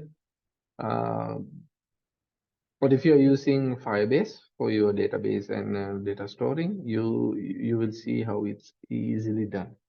Okay. Right now, I'm not going to use a fake HTTP client, other than I would use something real.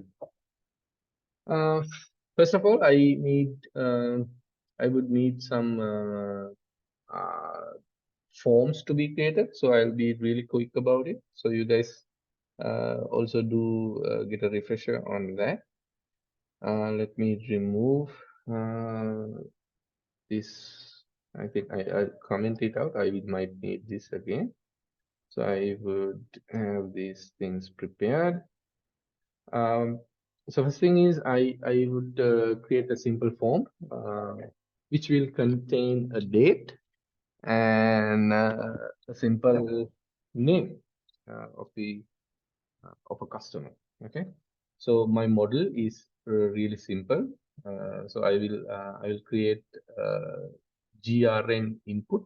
Okay, I will say grn, and I would not need these things as of now. Uh, I will uh, I will create a grn, and it will have a date. It's gonna be type of date, and it's gonna have the customer object. Okay, right now I will have customer shape like this. A customer would have a name, and name would be a string, and he would have a phone. Okay, so both are like required fields. Now I need to model this in a form. Okay, I need to model this as of a form. First thing is you need reactive forms, reactive form modules. Otherwise, you can't make this form. And I will say this name as grn form, and grn form will have a form group. Okay, within this form group, I need few things. I need the date. Okay, the date would be a date controller. So my recommendation is to go always create controllers in a separate manner. So I will have a form control, which is called the date control. Okay, it should be this date control. Okay, then we have a customer. Okay, this is a tricky part. We have a form group, and within that form group, it's going to be an object. So it's going to be an object of a customer. That means the shape of this customer is not going to be something simple, something small like a date, picking a date, or picking typing in a name. It's going to be a complex object. It contains a name and a phone. So we need to create a customer. Okay, but it's not going to be a simple form controller, but it's going to be another form group. Okay, it's going to be a second form group. So I can say customer CTRL. Okay, but this time it's going to be a new form group. Okay, like we did, it's going to be a new form group. In this form group, you will find two different ones, name, and I can either create name form controller from here, or I can just bind it back. I'll create name CTRL, new form control, and I will have phone CTRL, new form control, form control. And the name will have name controller, and the phone will have this dot phone controller. There should be this in here. So you guys can see that this customer is now the shape of customer controller. Okay, but the difference is the customer controller is again a form group, and this form group has the name and form. So it represents this model as well. So how are we gonna create this in what you call a form? Okay, in HTML, how are we gonna create this? It's gonna be really simple. It is something that we can show without going so much. Form group. We will have a form group, and the form group will have what we call the. Did we name it form group as well? What is in form group that we have named? GRN form. Okay, GRN form group. I would normally go with the name as well, so I don't forget it. So we have GRN form group. Okay, now we need to add a date field in here. Material has quite nice component for date. but it's a little bit tricky to set up, but let's see how we can set it up. Date picker. So there you go, a simple date picker. We will use the mat form field and shamelessly copy this. And few things that we might need. The mat date picker and mat form field. I think by simply importing mat form field, mat date picker would do. So I just import it in my component and declare in my import section, provide section, sorry, import sections. So mat form field is needed. So I would use same thing, mat form field module. I would import that as well. And still it's not gonna work. Let me show you why, the error. You can see that error mat date picker no provider found for date adapter. You must import one of the following modules in your application route: mat native date module or mat moment date module. That means the date in JavaScript is a little bit complex to handle. So Angular Material have a native date picker which is using the native JavaScript, and there is one popular library out there. It's called Moment.js. Moment.js gives us capabilities to handle JavaScript date, but in a better way. Okay, so most of the time, if you are dealing with more JavaScript, probably you will see a lot of developers use Moment to handle the complex things. So we will be using Moment as well. But in order to have Moment adapter, we need to first install Moment, and we have to install the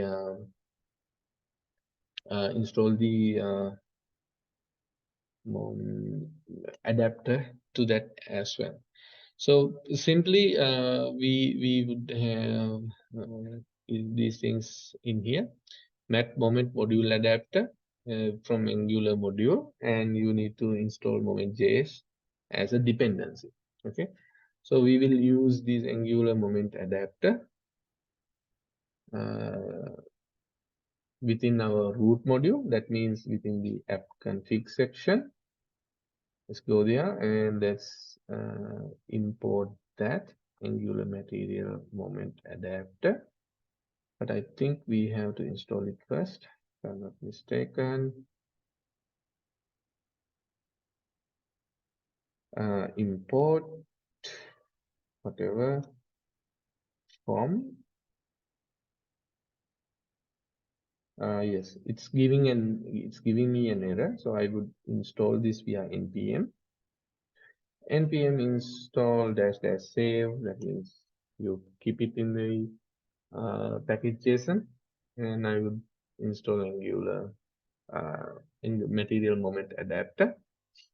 It should be soon installed, and if I'm not mistaken, we might need to install moment, but this is a dependency here. I would just pause it for now. You might need dependencies like moment.js, but let's see it's required or not at this moment. Sometimes they get installed like a peer dependency. That means Angular moment is depending on moment. So when we are installing Angular moment adapter, it automatically install moment as well. If not, we will just install moment as well. Okay, so we need to have this moment Angular moment adapter as well. Now you guys can see the error is gone. I have to have the mat moment date moment module date adapter to be provided as well. So you guys can see this is not like a good thing that happens. We import everything in like a JS, and it's gonna make our application big, of course, but we have to be very careful. We are not making it really big. So moment module is installed, but the thing is, I probably installed a few things, so I might need my restart the server since few not modules installed. Sometimes it needs to be reloaded. Okay, so I just reloaded the server, reinstantiated. So I'm getting another error, mat form field controller. There should be a controller attached to it. So let's fix that as well. So I would go to GRN component, and you can see that within the GRN, we have a uh, met input, but we haven't binded this for a controller. So I can say form control, and I would bind this to date CTRL.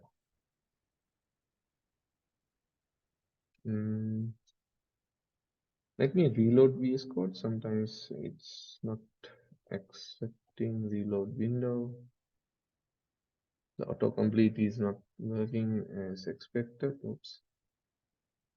Date controller, it is there. Okay, what is the error again? Let me check. Metform field must contain a metform field controller. Okay, metform field. I think I need to import something else. Met input module. That might be the case. Yes, I need to import met input module as well. Otherwise, it's not gonna work. So yeah, simply I have this choose a date, and I can, simply choose a date in here, and it will bind to my value. I'm gonna do some adjustments in here with the form. So it is not looking good. Rather than host, I would say form. Is it doing a little bit change? Margin top, I would say 4 pixel. It should be padding. Padding top, it should be like 16 pixels. Yeah, there you go. And the content, content I don't need to. I'll just go with not styling this too much. It will take a lot of time. So right now I can click on a date and it should show. And there is this hint. I do not need that hint as well. I just need a date selector and boom, it should show. So I'll look at the form value right now. GRN form group dot value. I can put it as a JSON. So I can like visually see what's going on there. GRN form group. It should show. Oh, maybe the form is too lengthy. I think I know the problem here. Okay, so you can see that when I select the date, okay, date is showing. The customer name and phone is not something that we have binded. So we're gonna do that binding. So it is gonna be simple met inputs. I'm too lazy to get things. I will just copy paste it from here. So I have my form field, but remember this is living under a different form group. So I would definitely put this in a different view, and this one is a little bit different than the other one. Name I would show what do I mean by that. I don't need a value. I don't need this example stuff. Okay. So the name and the phone is here. Okay, and so I can bind these things directly. Let me do that. Form control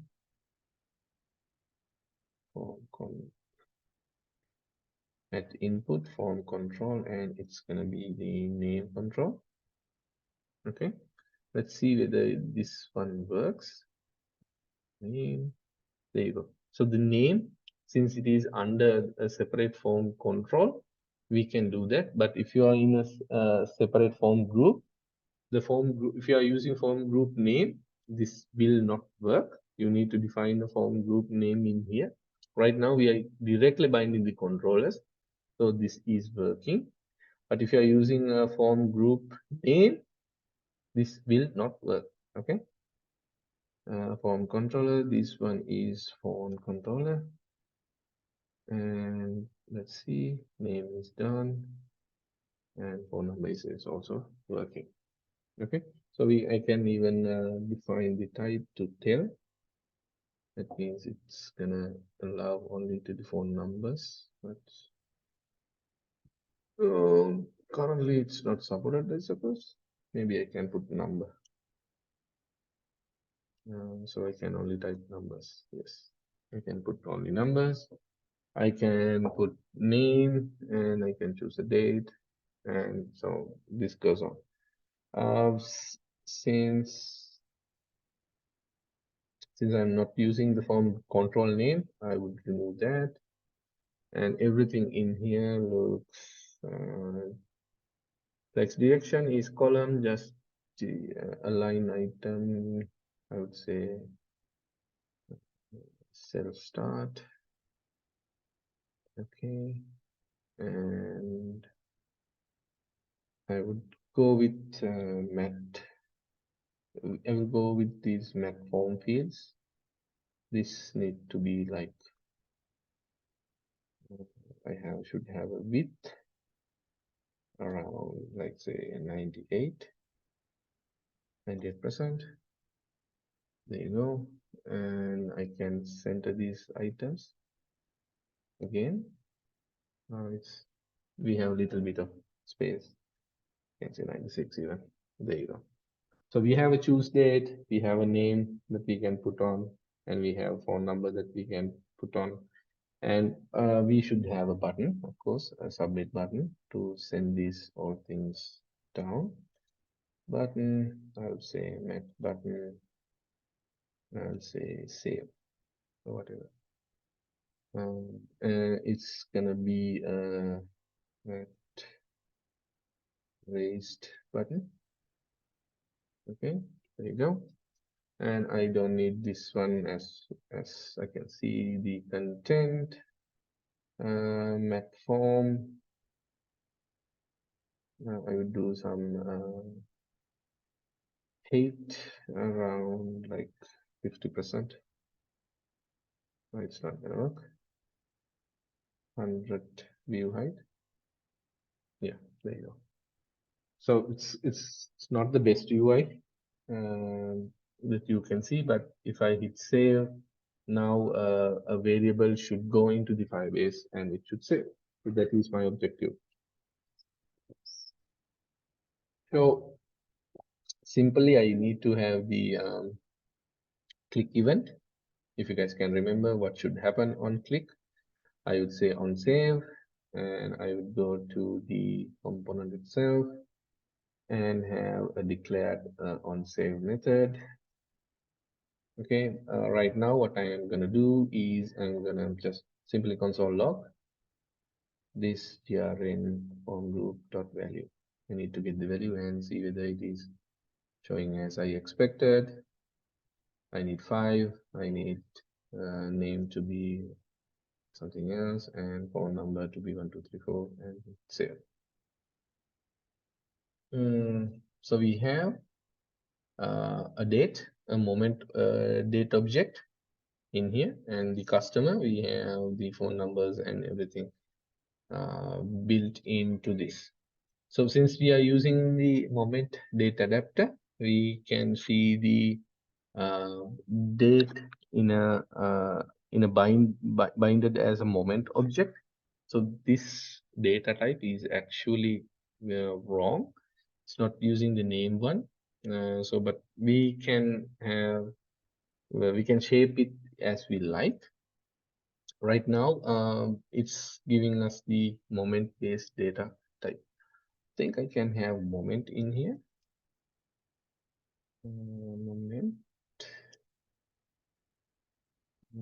It's not available as a data type, I think. Okay, let's go with date for now.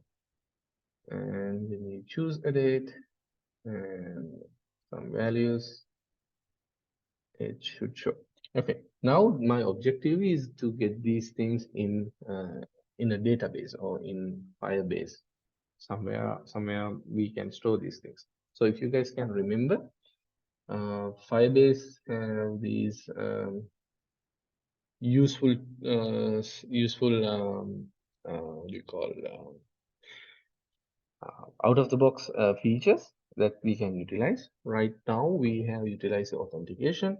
Now we will be looking at to store data. To storing data, we can have something like uh, Firebase databases, or we have two different offerings. One is the real-time database, and the other one is Firestore database. So if I remember correctly, real-time database was the initial version, and the latest version is Firestore database.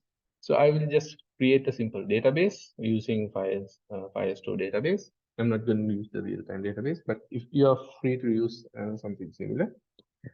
Right now, I will start in the test mode, and it will allow me to write something by today. It's 20, right? 20. So I'll hit next.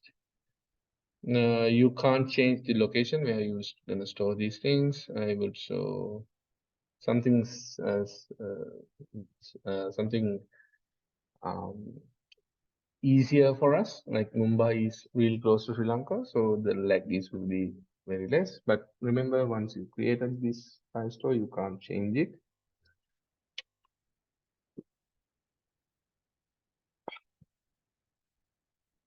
So we will, while this provision happens, we need Firestore. I mean, this is gonna create things in Firebase. We need to a way to access those data and send these data there. So how we gonna do that? We're gonna use the dependency for that. That dependency is gonna be what we called. So if you guys can remember, we have used Firebase authentication, and if we look at Firebase itself, we have the Firestore dependency. So we will provide that one as well. Okay, so we have Firestore, which is coming from somewhere else, and we will have Firestore as well. So we need to import these two from Angular Firestore. Okay, not the real-time database. Make sure you are using the correct one. Okay, so we have Firebase store inject to our application. Now I need to inject the Firestore in our collection. So really simple. I can use the inject function. So in our grn section, I would say Firestore inject. Let's see whether we are getting an error. Right now, all missing imports. Okay, right now we do not have anything. So we need to collect things from Firestore. Firestore think this is as your database, and we need things called collection to put data. So I am going to create a new collection on sale. What I will do is I will say this dot Firestore, and I will say Firestore dot sorry. I need something called collection. Sorry. I have to have the collection collection method in here function. Or I'll import that. Oops. I'll have the at the end. I'll say I don't need this one since it's duplicating. I would say collection, and what is the store that I am using? Fire store, and the collection is, I will say, grn. This is like the table that we will be interested in. Okay, I can even initiate this one right around in here, so it's gonna be like the anyone can access grn collection. I will say grn collection. Okay, and I can say grn collection dot. I have this methods.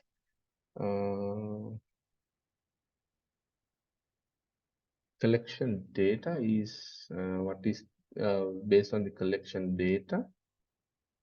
So if I want to put something, I think we have to use something else. Firestore collection is collection data is used to get data from there. Right now we want to put data. So let's see what is the new API. Probably not the collection data. Maybe we can have collection. Let's see. Angular fire collection put data. What is the method for the querying part?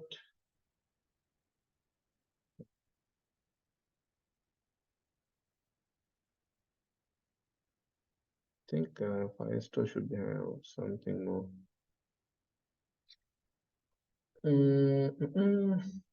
This is the data running app.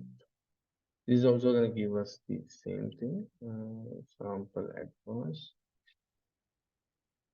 Development server. Let's see some examples in here. SRC app. I'm going to be using Firestore. Lazy Firestore, Firestore component maybe. Maybe. Observable persistence enable the key. Lazy Firestore. Tab persistence enable value changes. Track until tab states. Save key.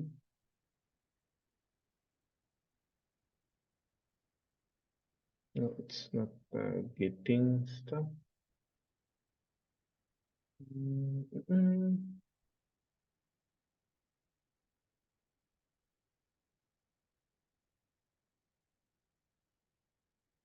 Let's see.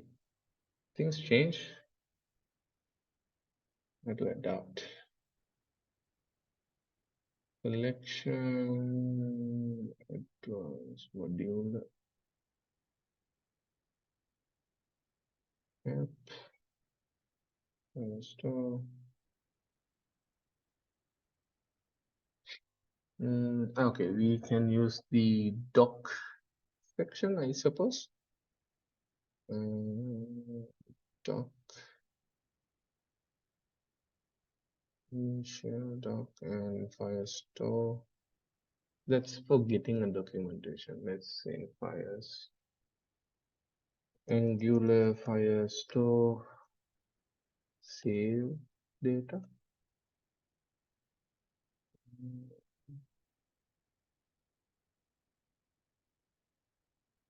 Collection.add method is there. Let's see whether we have the grn collection dot converter Firestore. No, they don't have. I think they have changed a lot. We need to initialize the app.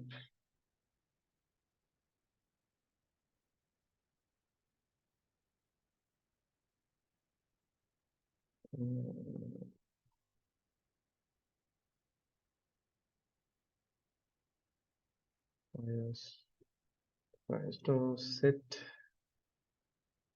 Data, Angular. The version should matter actually.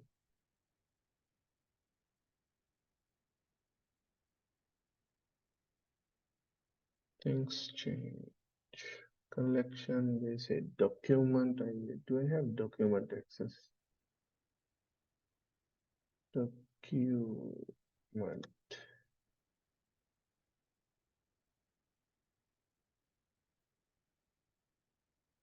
No, they don't have a document.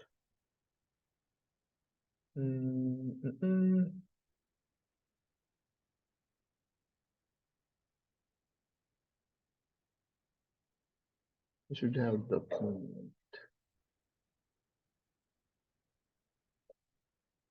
Collection, I don't see a value to set.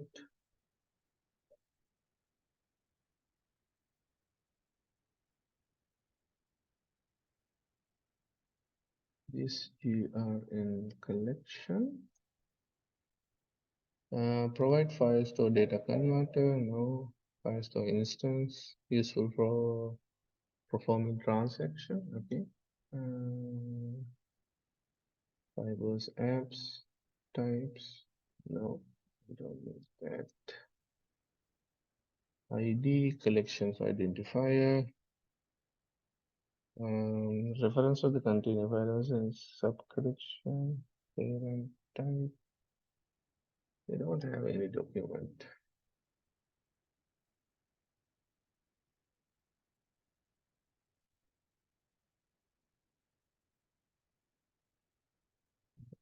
So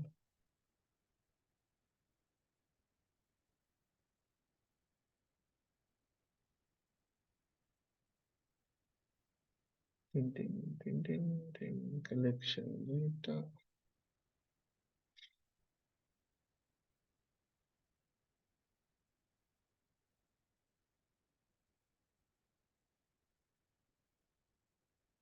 Okay, this should be authenticating. Let's see, cloud Firestore collection querying. See documents. Okay, this should be promising page.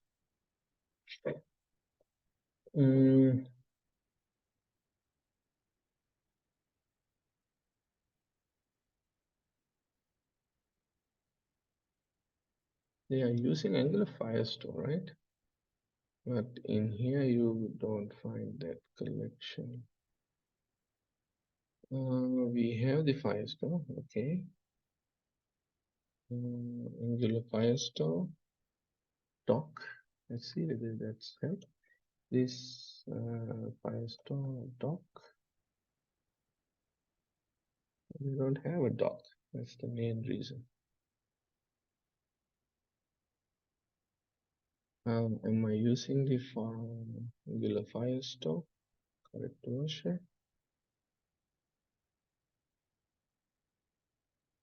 Seems to be.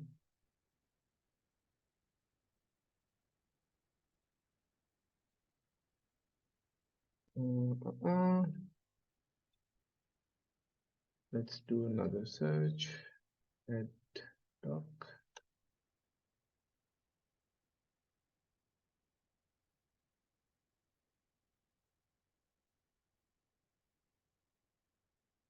This is the collection that we need to add. Okay, right data, finally. So there is the method add doc, of course. Why did I miss it? Add doc. Okay, this method. By using the add doc method, we will be adding a document.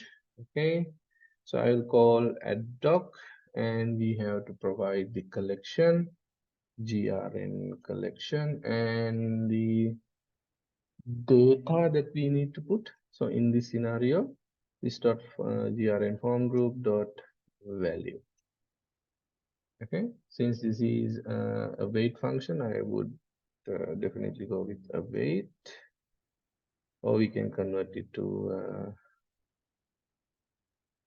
something else like observables. Let's see whether this works. Right now they are in my cloud Firestore. I do not have anything with the collection. I just have empty empty Firestore. Error unquote action Firebase app, no provider for Firebase app. So definitely my injection is not happening correctly. Let's figure it out. We have provided the auth.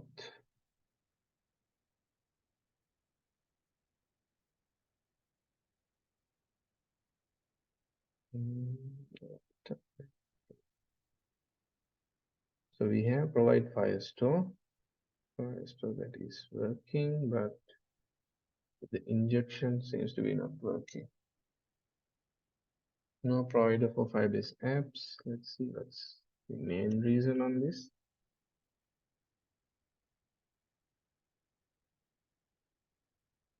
Firebase options.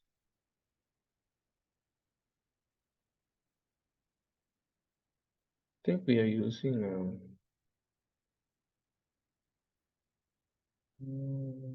Firebase app. Probably we are using two different mechanisms. So we are using Firebase module in here, but in here we use Firebase app. Let's see if we can try it this way, the old way that we supposed to have, and the variables.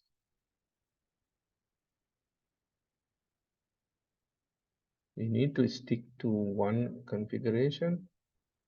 Anyhow, it's can happen. The only thing is we need to make sure that it's not breaking anything. Okay, it's giving more errors. No provided for injection token. App options. I think I got the app option thing. Angular compact, but if you're using Angular app, initialize app and you get the environment. Notice how old style initialize under the compact namespace.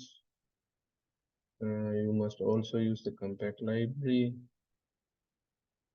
Okay, but if you are using the latest one like this, you can use the get doc. This is the old solution. This is the new solution. Okay, I might need something. So they are using both. Some people are using both, but I think this should be.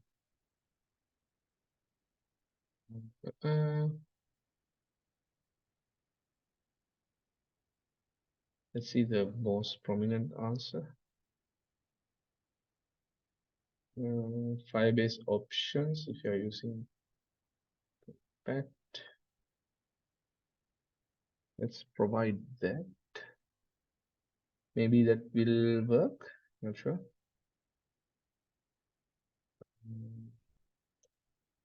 Providers form.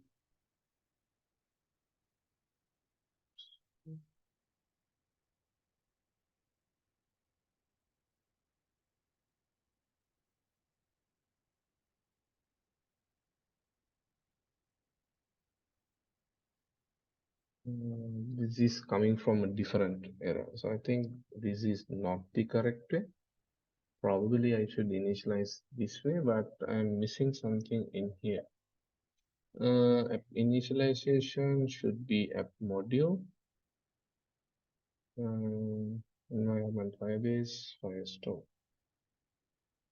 Okay, initialize app. This is the one that I should use. Provide this app. But we are getting an error in here.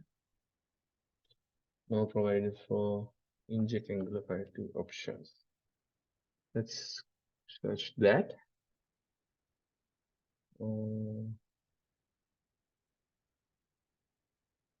There's an issue for this actual behavior.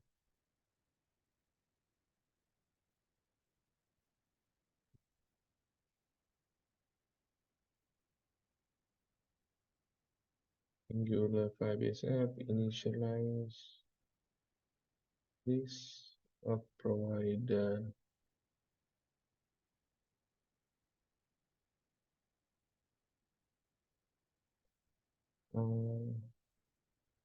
I think we need to provide this one as well. Let's give it a try.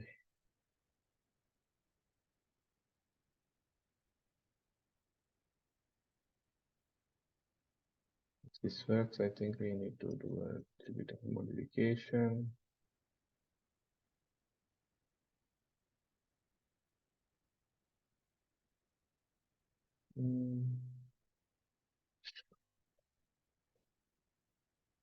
Stand load. Let's see Firebase configuration, and it is giving me error.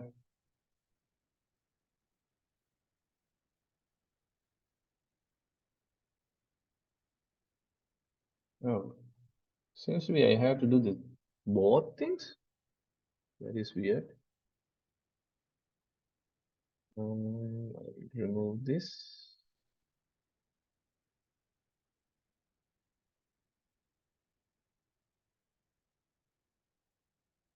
Really weird. But if it works, we have to figure out why this is happening and how to. Seems to be working for now. Let's go and log in.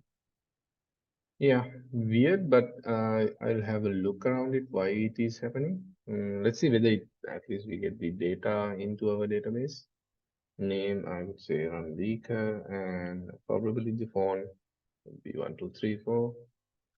And yes, we get error. Promise Firebase function ad hoc call with the invalid data supported by custom moment object.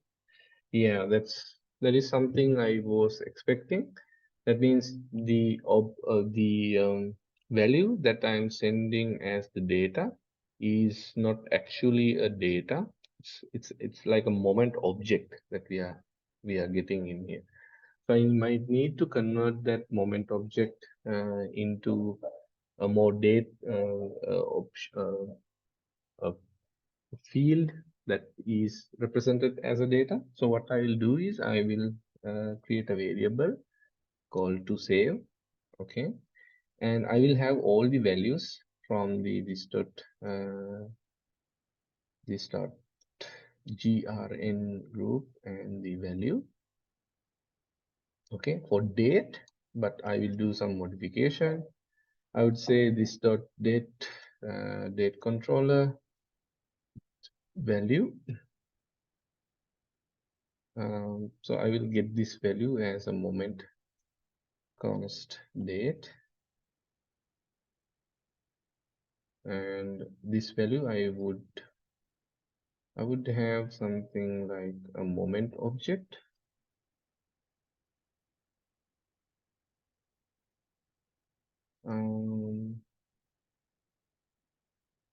So how do I get that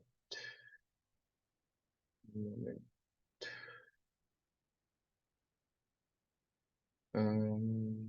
Let me check whether I have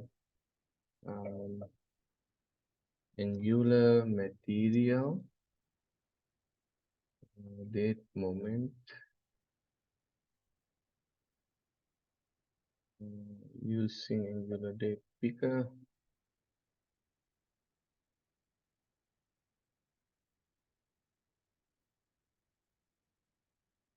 Let's see whether we have moment adapter. If you're using the moment adapter, what's the value is gonna look like?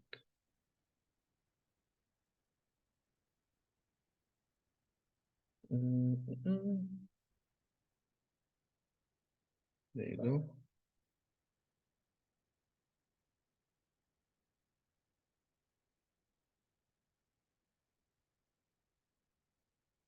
It's gonna give me a different date.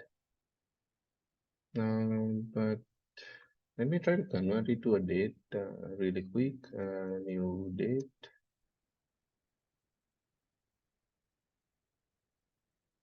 like this. Console log it. Let's see whether it is doing the thing as expected.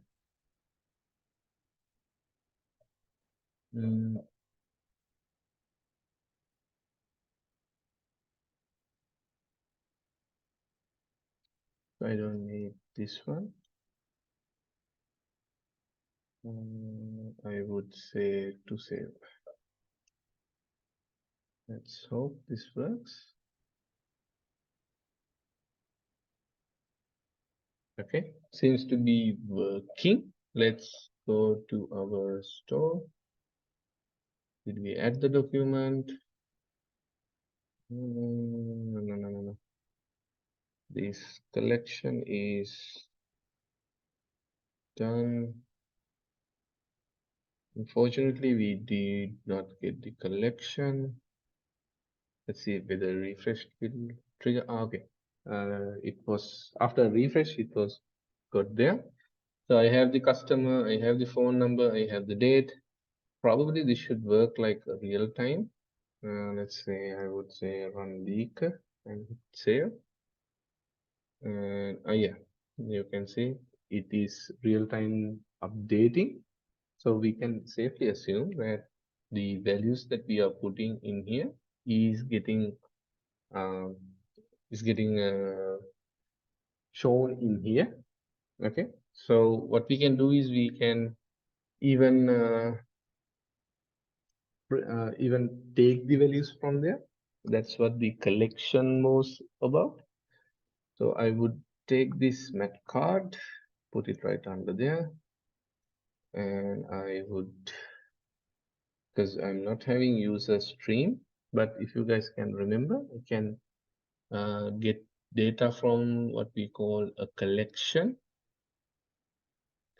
data, and what is the uh, collection that we are interested in as observable, and we will get some data. Let's see how we can get that. So we have I will call this other than grns, okay, and I will have a grn stream, okay. Probably this will change grn date and grn customer. Okay, so we just have this for now, and we will have a grn observable that is gonna be in shape of this grn. Okay,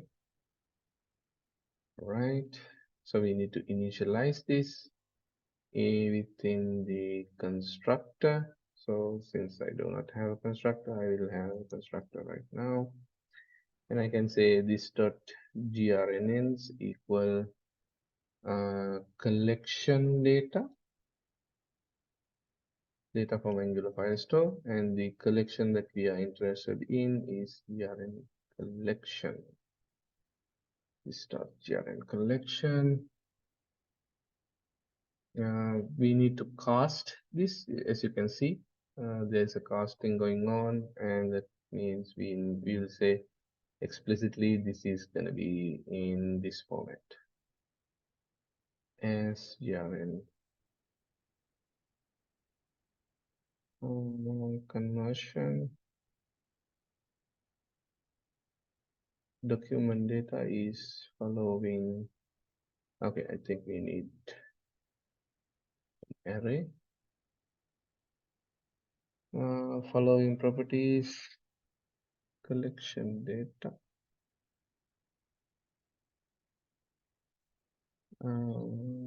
Let's go with any for now, but it's not a good practice. grn. Let's see whether it is working or not. Should come with some data. grn async. Let me do a subscription for this. Then we can say grns.subscribe. We will have the values in here. I'll just console log them. Yeah, I think I got two. You guys can see that it's the customer and the date. It means the URL is working, but we are not subscribing to this. Okay. So I have the form thing set up. Okay, it was the form. It was blocking the view. Now you guys can see that I got the timestamp which I was putting, and the customer is just called object. I will just JSON it file so I can see it. Then you can say name and phone is there, name and phone is there. This is coming as a date timestamp. This is how it is saved. You can see. I can maybe make a date option out of it. Not sure. Yeah, date is not working as expected. But there's these timestamps. That means we are getting a value, and we are getting the phone number, and we are getting the name of the customer. So that's a good sign. And I can say name, something like this. You can see that is saying the name that we have saved and the values currently that we had.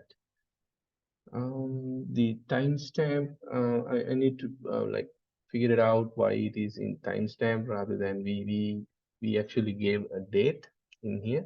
And okay, it makes sense. It is because it's in timestamp format. We might need to format it to show in dates. But we can add more dates and see whether it is working. Let's say Nuwan and phone number is 1234 and save it. As you can see, as soon as we add the data, it is showing in here. Even though if you restart it, it is getting populated back again. Okay, so we can assume we can send data and we can receive data at the same time, and the database is working. As you can see, this data is getting populated in the file store as well.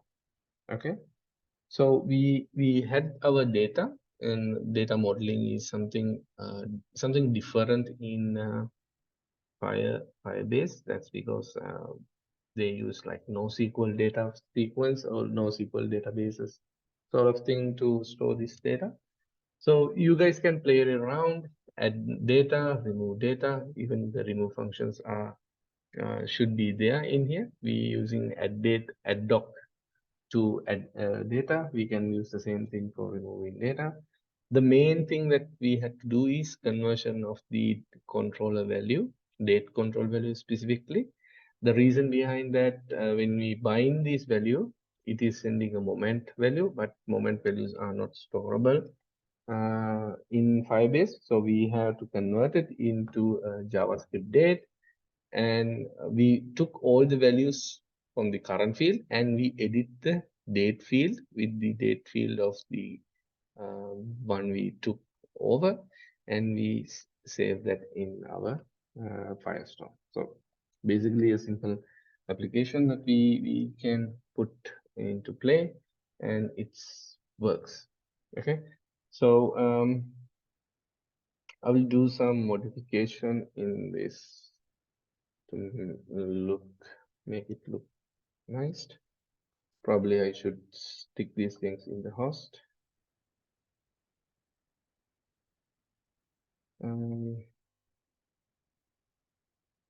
I think host is should be not center, but start,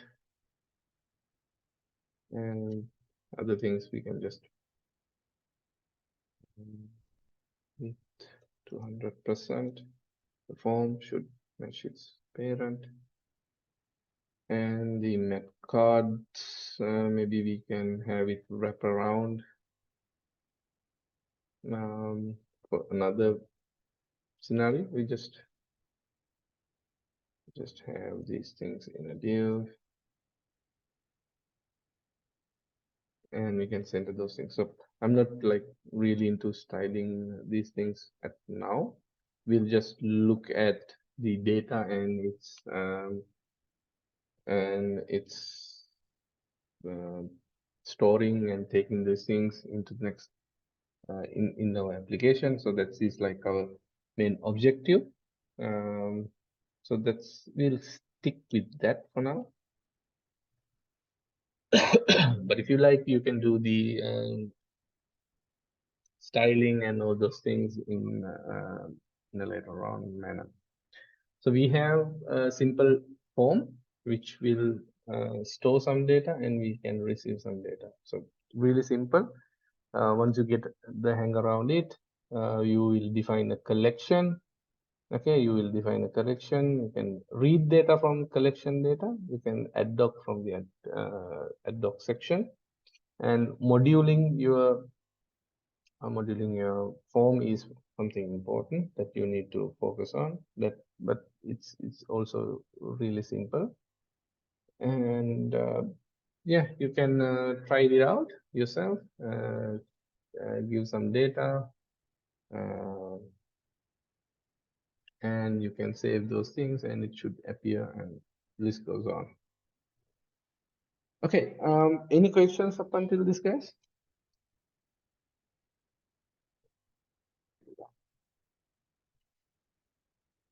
I know it's like quite a lot to take in. You might need some time to digest, especially with adding the Firebase. We had some issues, but that's okay. That's totally normal. The API changes all the time. The versions we are having, those things change. Sometimes documents are not updated. You have to do your own research, or sometimes getting like luck out of these things will do. So uh, failure is something acceptable, but not trying is something is not acceptable. Okay, failure is acceptable. Not trying is unacceptable. So you guys try these out, add more data, add create your own application, see where this goes. Okay. All right. If there is no any other questions, I can stop sharing.